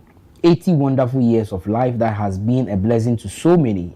We thank the Almighty God for bringing you this far. Have a wonderful celebration, Dad. And that's from your son, Michael Noina, and in-law, Amanda Na. Yeah, Na. happy birthday. Yeah, Na. Yes. Thank you, Na. Yes. So, Mr. Tena, happy birthday to you. Away from him, let's see who we are celebrating again this morning. To Minister Sandra Bwachidria, happy birthday to you, woman of God. We love you so much, Mrs. Kwashi. And yes, on this occasion of your birthday, we wish you the very best that life has got to offer. Thank you for heeding to this call. Thank you for being such a yielding vessel to bless the body of Christ in Ghana and the world at large. We celebrate you so much and wish you the very best that life has got to offer. I especially celebrate you in years. Thank you for yielding. Thank you once again for yielding. Thank you again for yielding, woman of God, and may this year come with lots of blessings for you, increase and favor on every side. May everything you do in this year and beyond be a blessing, and may the lines fall in pleasant places for you. Minister Sandra Bwachidria, happy birthday to you. Away from her, let's celebrate Shadrach Ahiati. It's your birthday today. Enjoy your year, Shadrach, and may this year be a great one for you. Happy birthday to you. Away from Shadrach, let's celebrate Sylvia Bwachidria, yes, twin sister of Minister Sandra Bwachidria. Happy birthday to you, Penny. And yes, may this year be a blessed one for you as well. May all your wishes come to pass. May all your wishes come through. And may the Lord continue to heed to your call whenever you call on him. Increase on every side, blessings on every side, favor in all that you do. Enjoy your year, and yes, have a great one. So that'll be a wrap. Some birthdays this morning here on the WoezorTV Breakfast Cafe. Please do also keep your wishes coming in to our WhatsApp number 055-269-7939. 055-269-7939. Let's share with you and your loved ones on your special day. We take a quick breather. We'll be back with more.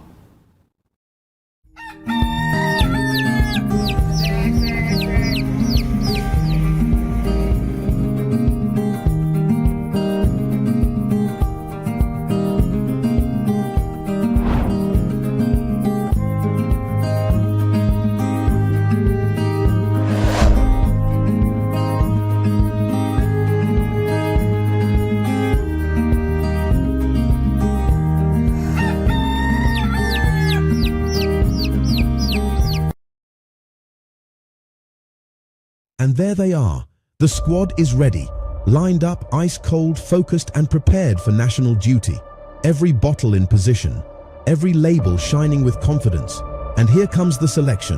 One bottle steps forward, picked from the squad, ready to deliver for Ghana. He takes the first sip. Oh yes, refreshingly hydrating. The whistle goes. The Black Stars are on the move. He breaks through the defense like flowing water. Beautiful control. He lines it up. He strikes. Goal! Ghana is awake. From the fridge to the field, Awake keeps you refreshed. Awake purified drinking water. One for life. Proudly supporting the National Cardiothoracic Center. This advert is FDA approved.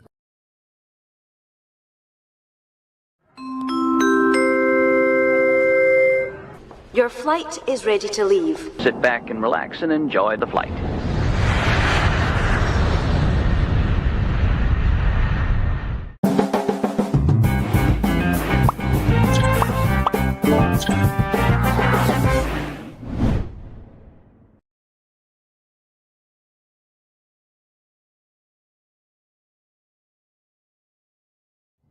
Embarrassed.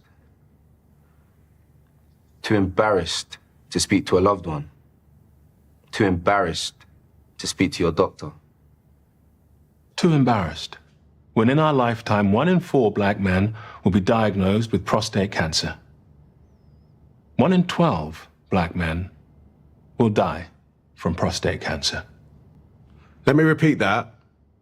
1 in 4 black men will be diagnosed with prostate cancer.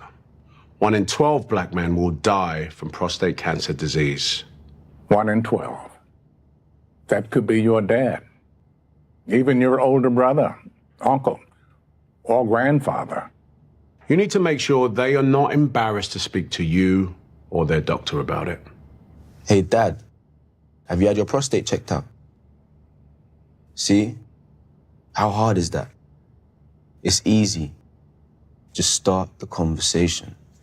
Prostate cancer is survivable if caught and treated early enough. Don't let embarrassment stop you having this important conversation.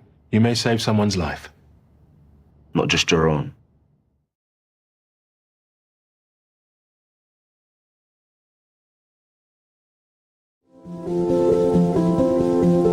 If you're watching this with your friends, you'll probably make a joke. Because you know what you feel on the inside isn't what you want people to know. If you have to pretend to be happy, find someone you trust and tell them.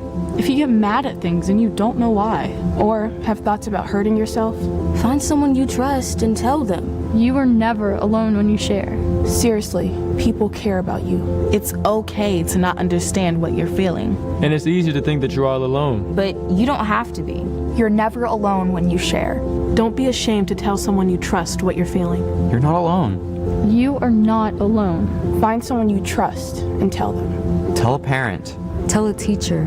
Tell a brother or sister. Or just tell a friend. You haven't done anything wrong. Talk to someone. Talk to someone. It's how things get better.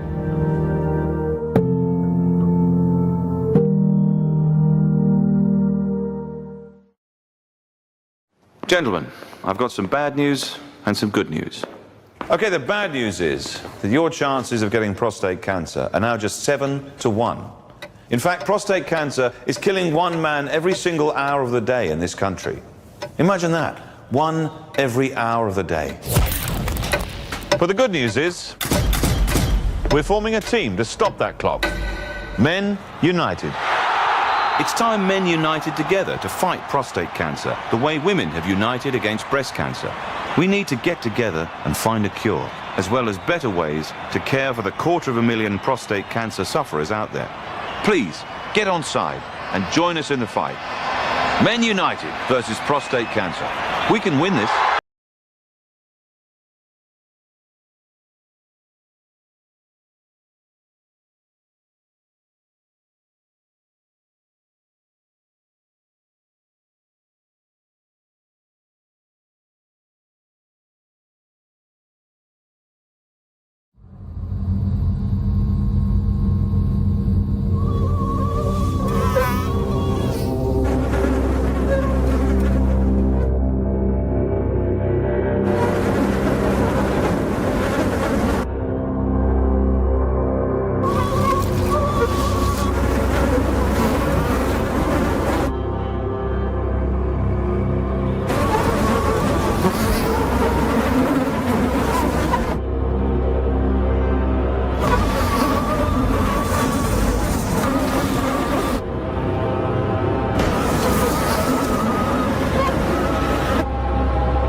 we can be the generation that ends it for good.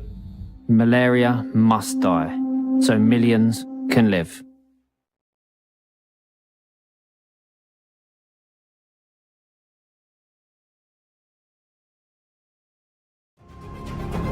When I saw his face slipping, I knew it was a stroke. I called an ambulance immediately to save the life we've built together. The way her arm was hanging down wasn't right. I insisted to go straight to the hospital to save a mother and a family. The way he was talking when the ambulance arrived alerted us. I rang ahead so the hospital staff were ready to save precious time and the future.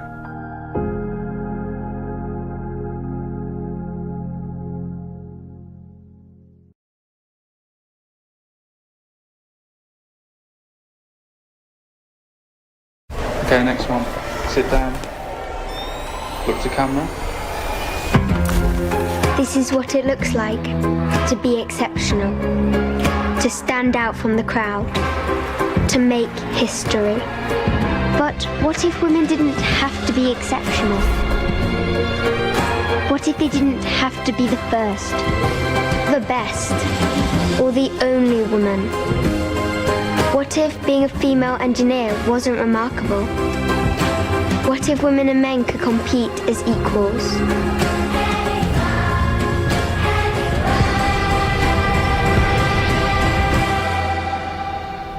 I don't want to make history. I don't want to be the only woman. I want to be one of many.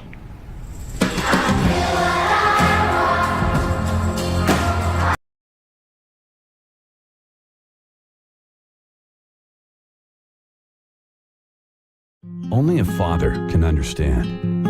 Only a husband can understand. Only a man can understand. Prostate cancer. It's about more than fear of cancer. It's about fear of losing urinary control and sexual function. That's why more men turn to Jackson South for robotic surgery than anywhere else in South Florida.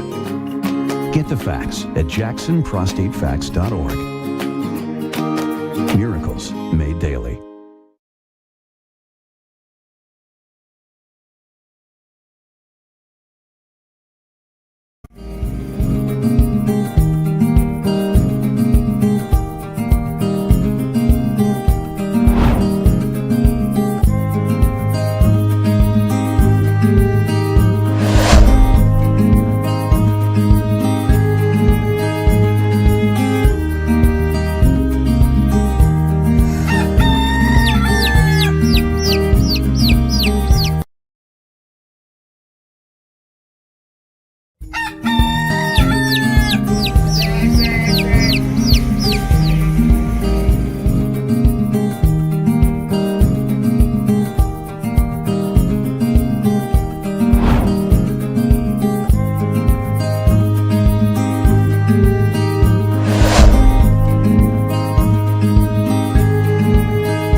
Gentlemen, I've got some bad news and some good news.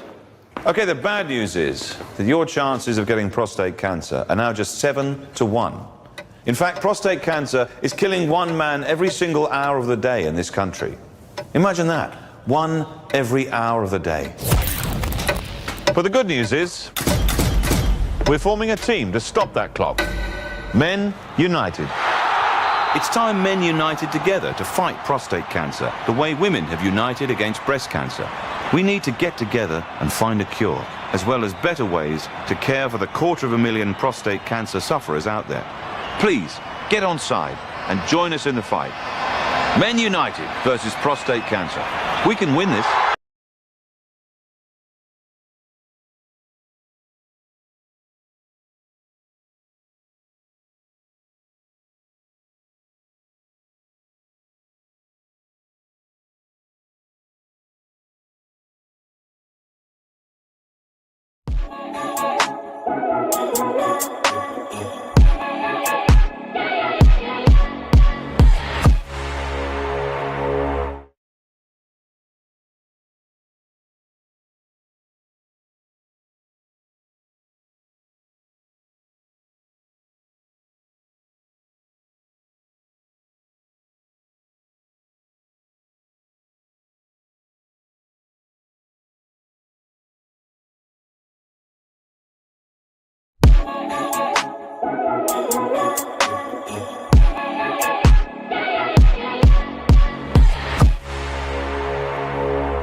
All right, back for sports update on the Breakfast Cafe. My name is Godfred Amwafo. Let's move straight to Morocco, where the Women's African Cup of Nations is also taking shape. In the yesterday, South Africa secured their quarterfinals qualification after beating Burkina Faso by a goal to 0. Goal scored by Katlanga in the 21st minute of the game was enough to take them into the next round of the competition. They started the tournament so bad they lost their first game, drew their second game, and then they managed to win their third game to seal that qualification. It was a good game for the Banyana in that regard. And so yesterday they celebrated after the game, but of course Burkina Faso were not bad at all. They also put up good performance, but they were not enough to overturn the strength of the South Africans, giving them that major boost into the qualification of the quarterfinals. So here's the highlights of that game yesterday. Do enjoy briefly.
It was a good game, like I made mention. Cote d'Ivoire, they also beat Tanzania by 2-1 to also book their place in the next round of the competition.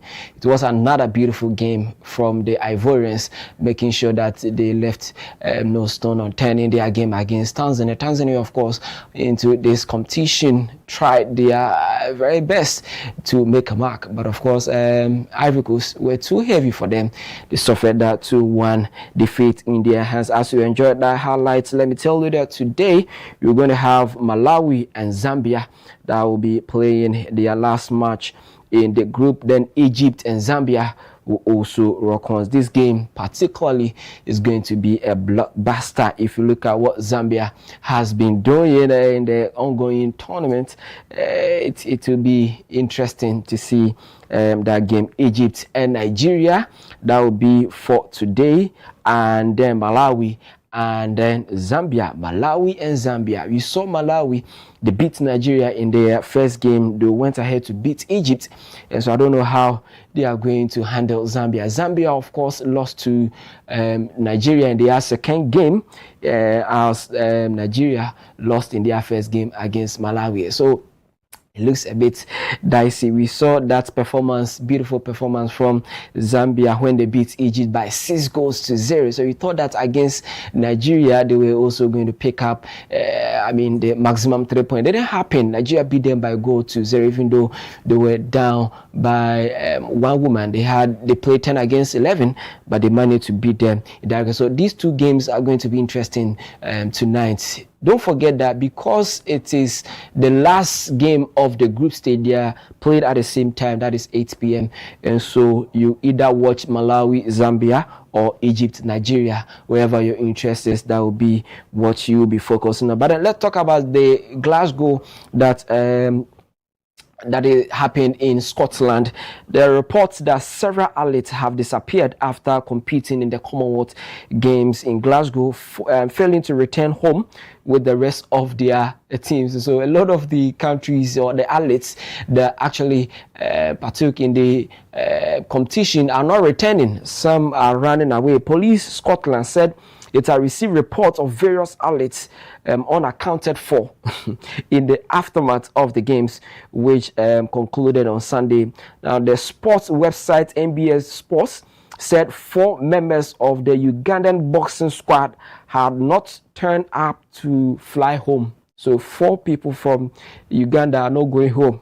Adding that one member of the team had told the website the athletes intended to seek asylum in Scotland.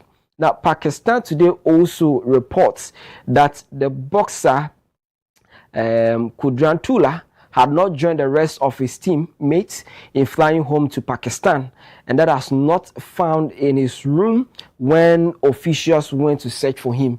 So they went to his room and he was not there. He cannot be accounted for. So a lot of them are running away. They are not returning. Scotland will be interesting place going forward. I know the police will have a lot of work to do. There's several of them, but then let's end the list here and give you other updates when it comes to transfer. Now, after the World Cup, we've seen a lot of shakes up in the national teams, and one of the teams that we are going to talk about is Cape Verde. You saw their performance in the World Cup. Their coach Bobista has resigned, and the information we are getting is that he is joining Moroccan side RS Berkane, who are also preparing for the upcoming CAF competitions in that regard. And so but this coach was fantastic. If you follow the Cape Verde's team, we saw their what they did in the just ended FIFA World Cup. He guided the island nation to the last 32 of the World Cup last month, where the Blue Sharks were beaten 3-2 by eventual runners-up Argentina after extra time. The 56-year-old also reached the quarterfinals of the 2023 African Cup of Nations with Cape Verde, having taken charge in January 2020. He has signed a 2-year deal with RS Berkane, who finished second in the Moroccan top flight last season, and replaces Moen Chabani, who has been appointed as Tunisia's new head coach. Now, another coach that has moved and has actually sparked a lot of reaction is Javier Renard. He has also joined Ivory Coast. Now, Renard has won the African Cup of Nations, which is AFCON, twice as coach, including those with Ivory Coast in 2015. He previously led Zambia to a fairy tale title in 2012. And Ivorian lost 2-1 in Norway in the last 32 World Cup and decided not to renew a Metz first deal when it expired at the end of last month. Now, the former Nantes and Reading midfielder took over the reins midway through the 2023 AFCON after the Elephants had failed to bid reappoint Renat as their head coach. And so Ivory Coast now have a new coach, Javier Renat. He's not new to African football. He was once in Ghana as a trainer's coach. After he left to Zambia, he won the AFCON. He also won with Ivory Coast, and so he's returning to his old girlfriends to see whether they can win the following African Cup of Nations and even the World Cup going forward for Ivory Coast. And so that is it for the shakeups that we are seeing after the World Cup. But let's talk about Lionel Andre Messi, because reports are that he is once again making headlines, and this time around is generosity off the pitch, because the president of the community of Madrid has announced that Messi donated 80,000 euros to support the reconstruction of the Syria-Osti region after devastating wildfires destroyed nearly 30,000 hectares of land. The contribution adds to a growing list of humanitarian efforts by the Argentine superstar. Messi has also donated to the Red Cross to assist victims of this summer's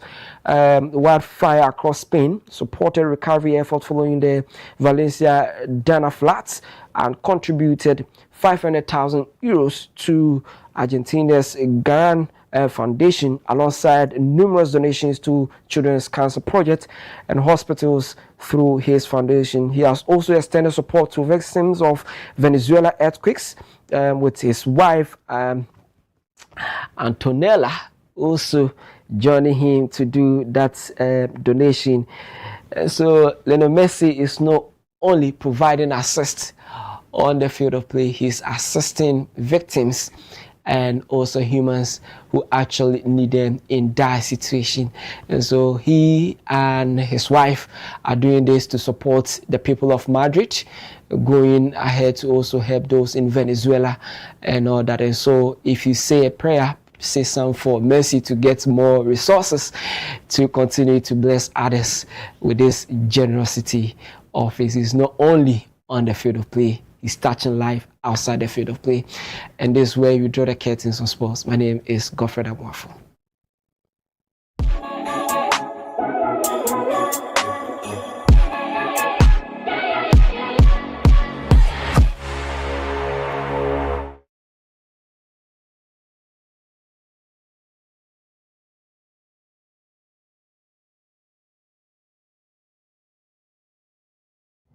Embarrassed. Too embarrassed to speak to a loved one. Too embarrassed to speak to your doctor. Too embarrassed. When in our lifetime, 1 in 4 black men will be diagnosed with prostate cancer. 1 in 12 black men will die from prostate cancer. Let me repeat that. 1 in 4 black men will be diagnosed with prostate cancer. 1 in 12 black men will die from prostate cancer disease. 1 in 12. That could be your dad, even your older brother, uncle, or grandfather. You need to make sure they are not embarrassed to speak to you or their doctor about it. Hey, Dad, have you had your prostate checked out? See? How hard is that? It's easy. Just start the conversation. Prostate cancer is survivable if caught and treated early enough. Don't let embarrassment stop you having this important conversation. You may save someone's life. Not just your own.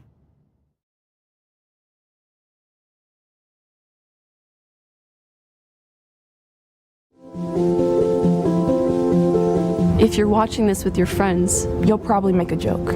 Because you know what you feel on the inside isn't what you want people to know. If you have to pretend to be happy, find someone you trust and tell them. If you get mad at things and you don't know why, or have thoughts about hurting yourself, find someone you trust and tell them. You are never alone when you share. Seriously, people care about you. It's okay to not understand what you're feeling. And it's easy to think that you're all alone. But you don't have to be. You're never alone when you share. Don't be ashamed to tell someone you trust what you're feeling. You're not alone. You are not alone. Find someone you trust and tell them. Tell a parent. Tell a teacher. Tell a brother or sister. Or just tell a friend. You haven't done anything wrong. Talk to someone. Talk to someone. It's how things get better.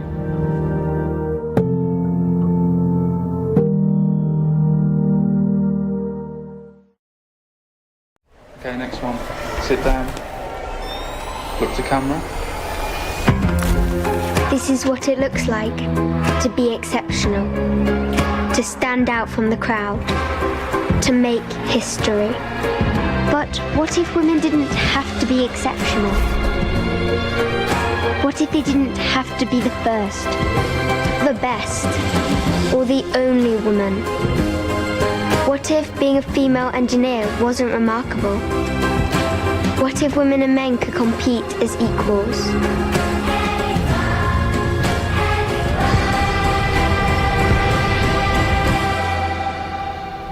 I don't want to make history.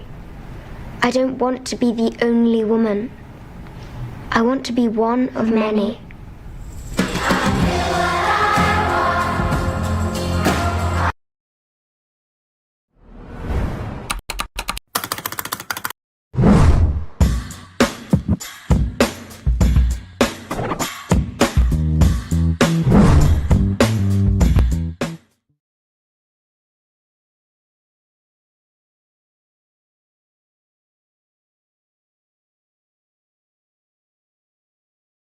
From that quick break, you're still watching the WoezorTV Breakfast Cafe. My name is Evergreen Asantua, and now let's look at the headlines in the world of entertainment this morning. We have that of Shatta Wale in the news. Camido has also spoken about how his debut album, his album or upcoming album is worth the wait, and Shatta Wale releases visuals for No BBF. And then Peter Okoye demands transparency over P-Square royalties. Davido confirms Oraide will be his final Sony Music album.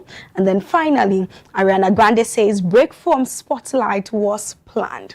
And now let's look at the details of these stories. And Camido says fans can expect something special when his long-awaited debut album finally arrives. The Sugarcane hitmaker admitted the project has taken longer than expected, but insists he is focused on delivering a body of work that meets his standards rather than rushing its release. Ghanaian musician Camido says that he is under no pressure and wants the album to connect deeply with listeners when it is eventually unveiled. And he said this during Lali and Lola's concert over the weekend. And then suddenly it has appeared on social media. People are talking about it because we have greatly been anticipating for this album for God knows how long.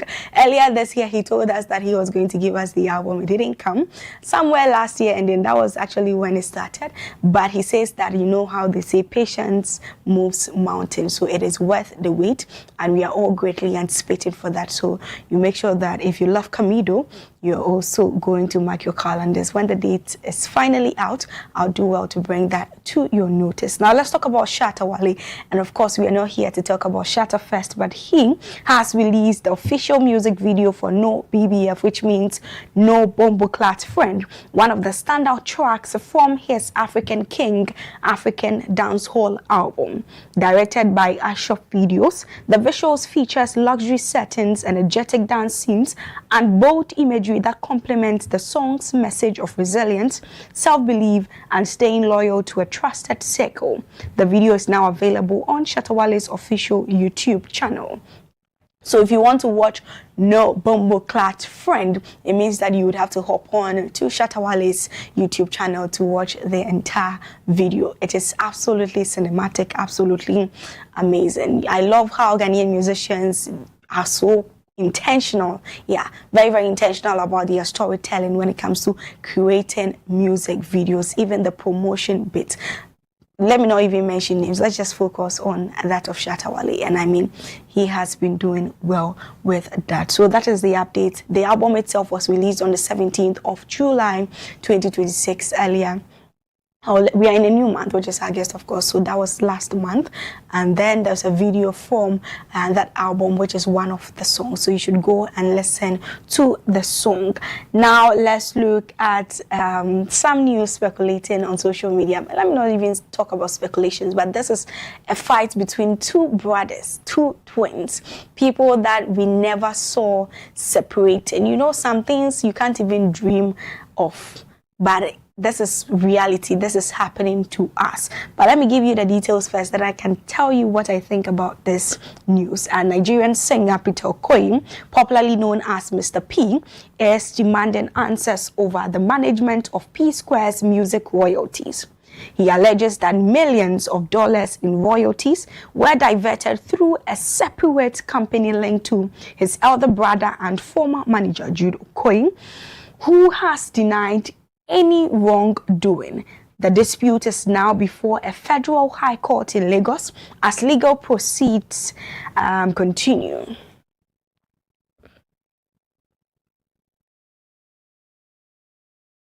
I'm going to sign it. You say you don't go sign it, but you get right to say many people don't do business with me. North side, he asked highest share, him and Paul 70, that they will throw me out. No. Now I'm just looking at them. I said, try him. He said, Shebi, he's about to. Meanwhile, when all these things were happening, we were building these 3 houses with money coming from Northside Entertainment. While this was happening in like 3, 4, 5 months, you stopped funding my own. They stopped funding my own building. And when that was going on, when they stopped funding my own, I didn't want to bother that moment, and I had my reasons. Because I wanted our lawyer to come and see it by himself. And I told our lawyer, I said, I'm not going to sign this document. You say, you don't go sign up. You don't go sign up. Go collect the house for America. Mom will say, I said, I don't need to sign before it becomes mine. So when all these things were happening, I've already informed the property management over there in Atlanta that here is the document resolution that we have, that this house is now mine. And that time, Jude and Paul confirmed it. So right now, I've sent the document to them. So apparently, Jude's wife traveled to America. They didn't allow her to enter. Jude now said, why won't they call the apartment building? Why don't they allow her? They say, you confirm that this building is now Peter's. Say, no, it doesn't belong to you. Say, if it doesn't belong to Peter, send us another document that the 3 of you signed that says it does not belong to Peter. Of course, they know I'm not going to sign it. So in that meeting, I now said, Shebi, your wife, go there, then pursue. They don't allow her in. So don't worry, the property is already, with or without Paul collecting the 30 million, the property is mine already. You now say, Paul, no collect them. Paul, no just accept this document. Where could they go? After all, me and Paul will soon move into our own house. And once we move in, this document, this resolution, go expire. Everybody go back to square one. And I said, so all these things is because of dollar have increased. Peter's house, or the property that Peter has added value. Guess what I did? You know what I think about this story? In as much as people would be in the comment section to share their opinions and then tell their own perspectives about how they feel and what's based on or the narrations that they're given here, because Jude was Peter has also been on social media, which hence the video you just saw. And then the brother was also on there telling his side of the story. And it's been a back and forth situation for quite some time now. But I think that social media does not really care. I mean, yes, we are curious. We want to know what is happening. We might probably encourage you to even share more with us. But trust me, we don't really care at this point, because whose side are we taking? We used to love you as a duo. We used to love you together as brothers. And now there's a whole lot going on and we don't even know. I mean, I don't even know whose side to pick, because today you hear this one's narration and you're like, okay, I so agree with Peter. Tomorrow you hear Jude and you're like, okay. So we are confused. And I think that they need to settle it as a family. They really need to sit down and probably meet and then talk about this. Then we can see some peace going on. If you don't want to be together as, you know, a music team or a group, that is absolutely fine. But the social media settlement, I don't think that it is absolutely, it is not working. It is not working. Because I'm trying to even understand it here. So what, you can watch your brother's video on phone and then reply him through another video, but you can't find a way to see him or talk on phone or by text to settle the situation. This is becoming too much for me. I don't know about you, but I mean, in as much as we are enjoying looking at the videos, we need to think deep. This thing seems so serious. There's been a lot of court situations here, and then this is family we are talking about. I thought we all agreed that blood is thicker than water. But yeah, I also understand that sometimes some situations leave you with no options. But please, I think it is high time they find a way to settle their differences off social media so that we can have some peace online, because the videos are too much. Anyway, that is what I think. And I know you might definitely have your own opinion too as well, but you can do that in our social media comments. Now let's talk about Davido, and he has also announced that his latest album, Oride, will be his final project under Sony Music. The Afrobeat star says the release marks the end of a major chapter in his career after years with a global record label that helped expand his international reach. The announcement has sparked speculation about the next phase of Davido's career and his future plans as an independent global artist.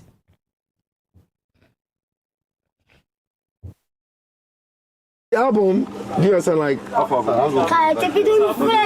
of all, this was my last album.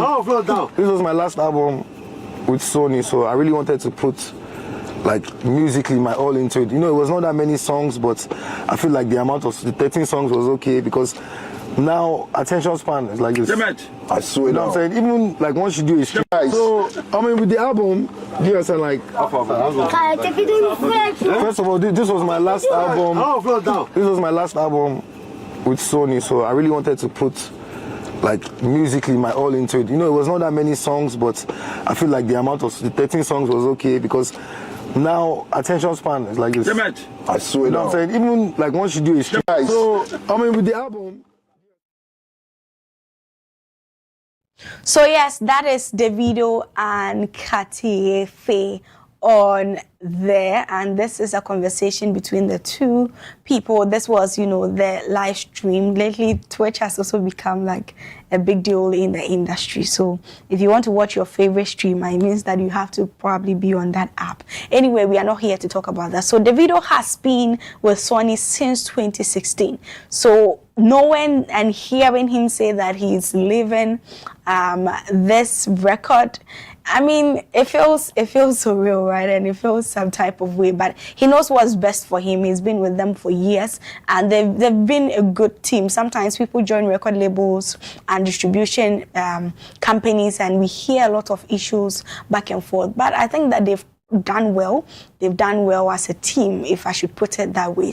But I don't know his plans after Sony, but I'm sure that we will get to find out very, very, very soon. Even if he's not going to tell us, we will still know, because I mean, he's still going to go on tour. He's still going to give us the music, because he himself, he says that he doesn't even know when he is going to retire from music. So that is the current update with that, and it's just quite, I wouldn't even say unfortunate, but knowing that someone has been with someone for a very long time and then saying that, oh, it is high time we move on. But that's how life is. Sometimes it needs to happen. So yesterday I gave you an information that Ariana Grande's team came out to tell us that she is taking a break from public, you know, appearances.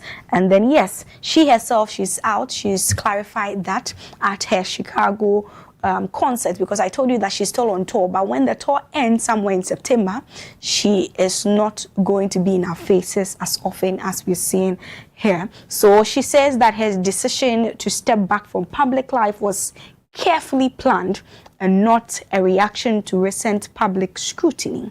Speaking during her Eternal Sunshine tour in Chicago, the singer told fans that setting boundaries and taking time to rest is essential, adding that the decision came from a thoughtful place. Grande says the tour has been one of the most healing experiences of her career and thanked fans for their continued support. I have to say that I heard that my fans were worried that negativity was ruining things for me, but I just have to say that could not be more the fuck opposite. Multiple things can be true at the same time. Boundaries can need to be set. Human beings can need a break sometimes. And on your screen, and then she said what she said, and I think that it is very, very necessary and important. Yesterday I was telling you about how disturbing these public scrutinies are. You should check her social media comment, and if you don't feel anything, right, then I don't think you're a human being, because I feel like it is too much. And the boundaries have way been crossed. So it is very, very important. If she thinks and knows that stepping back is going to help her, then I absolutely agree with her on that. And I wonder the people who buy these tickets, and then those people who hop on these social media platforms and criticize her and talk ill or speak ill about her, like, is it the same people? Is it that they don't know what, you know, sometimes you try to understand these things and you can't even understand. But that's just by the way. And that will be all for today's entertainment update here on the WoezorTV Breakfast Cafe. I am Evergreen Santo. Today at 2 p.m. Tune Talk comes your way. We talk the tune and we live the vibe. So I'm hoping to see you at 2 o'clock p.m. here on WoezorTV, so that we can talk the tune and live the vibe together. Until then, take care. Enjoy the rest of our programs.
While we must never forget the injustices of history, neither must we allow them to imprison us. The story of people of African descent is not simply one of suffering. It is equally a story of resilience, excellence, and enduring achievement. It is a story of civilizations that advanced human knowledge, of freedom fighters who challenged oppression, of innovators who expanded the frontiers of science and technology, of artists whose creativity enriched global culture, and of statesmen and women who inspired nations to believe in the possibilities of freedom and self-determination. Few countries have contributed to this legacy I describe more profoundly than Jamaica. The land that gave the world the visionary leadership of the Right Honorable Marcus Mosiah Garvey, whose call for black pride, self-reliance, and African unity awakened the consciousness of millions across Africa and the diaspora. His ideas inspired generations of Pan-African leaders, including our own founding father, President Osagyefo Dr. Kwame Nkrumah, who admitted in many of his writings that he drew strength from Garvey's vision in leading Ghana to independence and championing the liberation and unity of the African continent. The Pan-African movement itself is a testament to the inseparable bonds between Africa and the Caribbean. It was nurtured not only by Africans, but also by distinguished Caribbean sons and daughters, among them the great Trinidadian Pan-Africanist George Padmore, who made Ghana his home and worked side by side with President Nkrumah in advancing the cause of African liberation and unity. These towering figures remind us that the freedom of Africa and the Caribbean has always been a shared enterprise. That is why Ghana passed the Right of Abode Act in the year 2000 and is currently considering a new homeland return bill that will codify residence and citizenship pathways for all members of the global African family. This is one of the articles of the manifesto I wish to push when I become the AU chairman, that all African nations must have a right of return for all members of the global African family.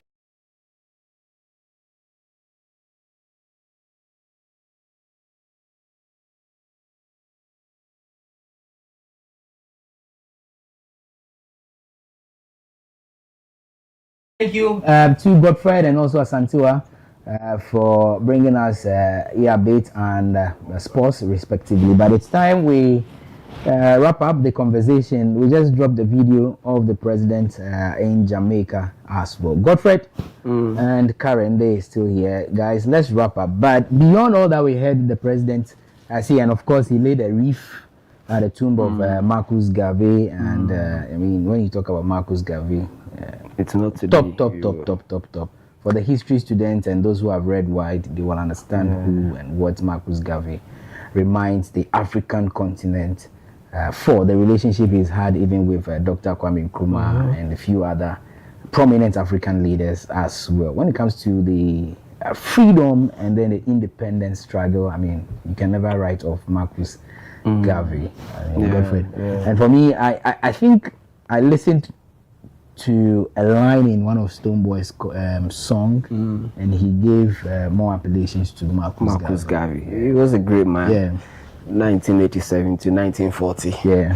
That's the lifespan of Marcus. There's no, I mean, surprise when Nkrumah made a lot of reference to him. So President Mahama going to Jamaica is reaffirmation of Ghana's relationship with Jamaica.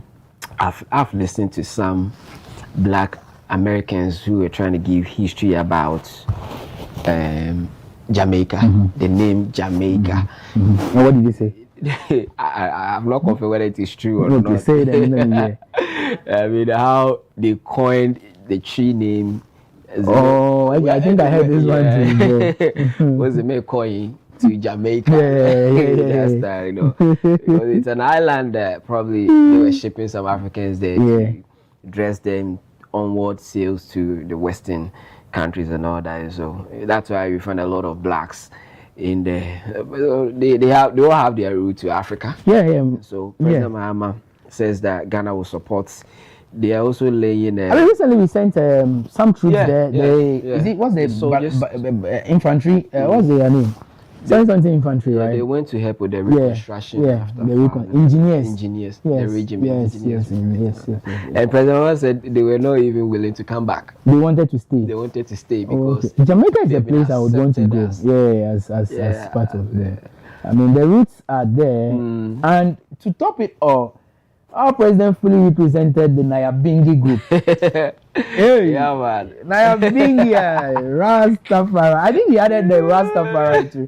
Frank, do you have that video? Rastafari. The president decided to play the Nyabingi drum. He decided to have a taste. Charlie, get a vibe. So you don't understand why I said if we don't have this same president, so that's him on the screen. Why do we make that? Aside security reasons, like people will argue, I think these office holders, you should just live normal. Why can't I go and buy? And see, that's why we bring too much pressure on ourselves. Why can't I walk to the roadside and buy my thing? Why can't I feel free and move around the community? Why can't I do the same thing he's doing just because there's a change in status or what? You know? And I think the president has set quite a number of examples with all of these things. And we should see this replicate in his appointees. The ones that are so rowdy, the ones that will shrug you off, the ones who know them, they will not answer. But big ups to Honorable Felix Kwachi Ofosu. Yesterday. One time. No, but thanks to Dr. So this is what we'll be doing. When we call, you don't answer, we'll come and say it. And the ones who pick to will come and say it. Maybe. So big ups to Dr. Samuel Aye. He picked once. I mean, when you also called him yesterday, he didn't even relent. And one person I've encountered that I love so much is the Professor H. Kwesi Pempe.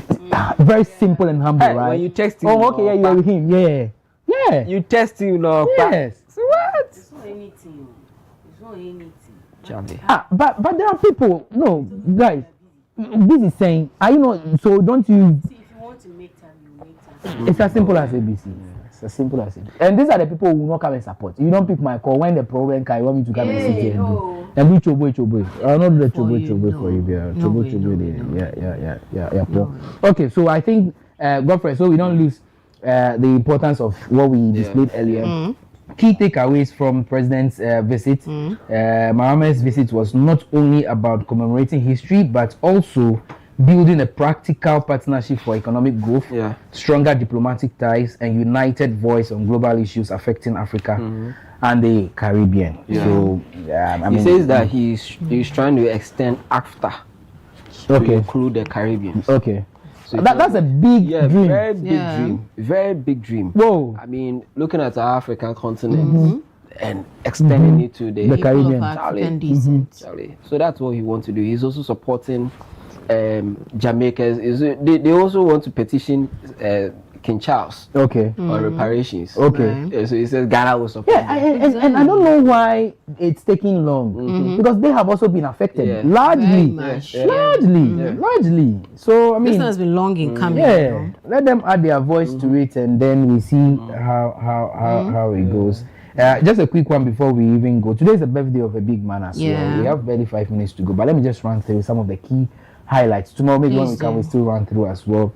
The president mentioned that Africa-Caribbean unity is growing stronger. The visit reinforced the historic relationship between Ghana and Jamaica, with both countries committing to deeper cooperation in diplomacy, trade, culture, and education. Also, economic emancipation is the next frontier. The president mentioned that the reparations campaign is gaining momentum. Just like Godfred mentioned, Mahama actually called for continued advocacy for reparatory justice, insisting that the transatlantic slave trade remains a crime against humanity. And also, we know history should guide the future. The visit actually emphasized preserving the shared heritage between Africa and the Caribbean, including honoring figures like Marcus Garvey and strengthening Pan-African identity, and also trade and investment as well. And when I heard him speak on trade, you know what came to mind? What? Please take me off the screen so I can tell them what I'm thinking. Are you thinking what I'm thinking? I am thinking what you're thinking. Are you thinking what I'm thinking? Well, I'm thinking what you're No, I mean, Yeah, if we are doing it in large scale. What I want to say. I don't want to. Medicinal. And so. No, you Don't just add the recreational purpose to it. Yes, then you give a control. No, yeah, it won't hurt a fly. Let me say it, Bobby, before somebody goes. No, but I think in the coming days, I'll really become an advocate. I have reasons. Okay. Forgive me. You have to show us evidence why you want. Yes, and I'll do it. Yeah. Okay. Ask Menis forgive me, but Joshua forgive me, Theo forgive me. But in the coming days, I'll be a strong advocate. We are wasting money. There are medicinal values, economic values, or economic benefits. The cosmetic people to need. Are we not using it already? Yeah. It's medicinal. Yes, one way or the for other. For medicinal, we've legalized it. It can be used. But not everybody can go into it. No, but even the medicinal, some of us will want to take it as tea, and it won't be allowed. So how about that? Good question. For that one, so if you want to take it as tea, a doctor must prescribe it. The doctor must not prescribe this. Look, just the way I can go and get my hibiscus tea, why do you want to green take it tea. as tea? It's not medicinal. For medicinal purposes. Which illness that is? Do you ask the doctor for reasons to take hibiscus tea or to take lemongrass tea? What is that? To boost your immune. So I'm not boosting my immune system, please. To kill malaria. The best help. The best help. To kill malaria. You tested it. You guys. And which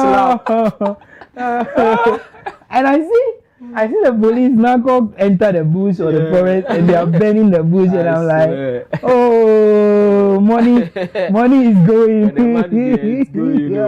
They will quote 13 million Ghana cedis. And I don't know how they come in that conclusion that when they see this back, then they should be rich. The guys who deal in such things should be rich. Rich. No, I mean you have the gang behind it, so you know them. Rich men. You know them. Lawyer Chumberry, man, come for this guy. He will give you. He has some good news for you. I asked him. He said, no, they know everybody. They know everybody. The answer is high. If they do not come for you, they will come. That's why they are now arresting the students. Yeah. Recently they were on the UC, the one at Pram. It's not from Central University. Yes, Central. That's how come the SRC we got scattered. And you know what? That is where the danger is. And that's why I'm feeling that there should be some, if people they sell it. No wonder people go to funerals, they eat Kosiani will go. They come by feeling happy. The things people eat outside. They are doing it in different forms. I hear Kongata, I don't know if you guys know Kongata. How is it called? The maize, not maize, granite mixed with sugar. It's milk. Cat cake. Yeah, exactly. Yeah. So you see, biscuits. You have to be creative about it. So it can be your cocoa, your soup. Do you take? Me? You want to know the truth? You want to arrest Your mother is watching you. Hello, mama. So we need to go. I'm not maybe out of time, but it's a conversation we should have. I don't know, maybe one day the country will come to that. Where we'll have a broader conversation whether or not to have a full legalization and control. It will be difficult because of the perception. Well, the people who have that perception, Godfrey, the people who are into this. Hey.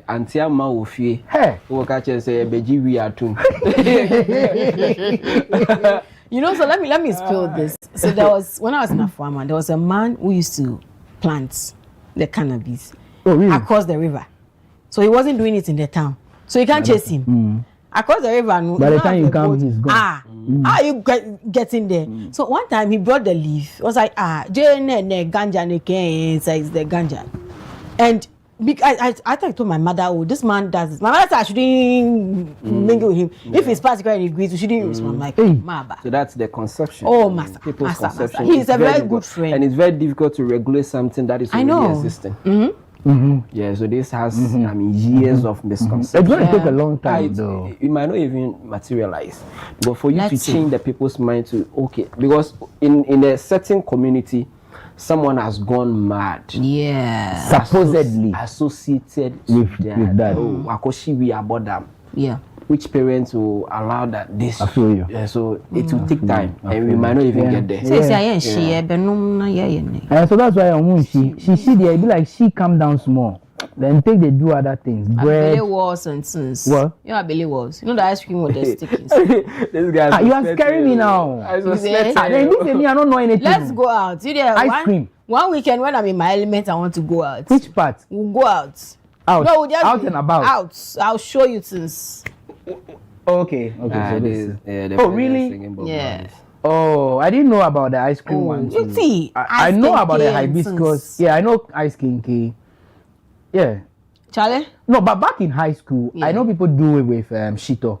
Well, the shito one, they mix it with shito and gari. If you are not careful, you go and try it. You don't eat people's shito. Yeah, don't eat shito anyhow. Especially those calm guys. You know, those tall, dark-skinned guys who are quiet. Yeah. They are always calm. Shout out to Caleb. I used to take Gary from one of my hostel guys. He told me, Charlie, if you come to my room, take the one. That's right. Yeah, don't come here. If you come here, you sleep for 1 week. Just can we wrap up? Wrap up, take us home. We are done.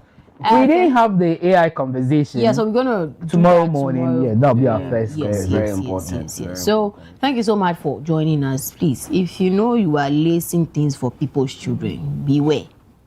Be careful, because people's lives are at stake. When they catch you, you'll be smiling at the wrong side of your mouth. But yeah, thanks so much for joining us from 7 up till now. WoezorTV has a lot more for you, so keep your doubts here. We'll be back your way tomorrow. It's a good morning. Crying, one love, hear the children crying. Give thanks and praise to the Lord, and I will feel alright. When I say one, you said love. One. Love. When I say Bob, you said Marley. Bob. Marley. And if you're Irish, you said yeah, man. Thank you very much. Now, this is all that we have to give to you in this room as my beautiful operation manager. Yeah. And crying, one love, hear the children crying. One love. Give thanks and praise to the Lord, and I will feel alright. When I say one, you said love. One. Love. When I say Bob, you said Marley. Bob. Marley. And if you're Irish, you said yeah, man. Thank you very much. Now, this is all that we have to give to you in this room as my beautiful operation manager.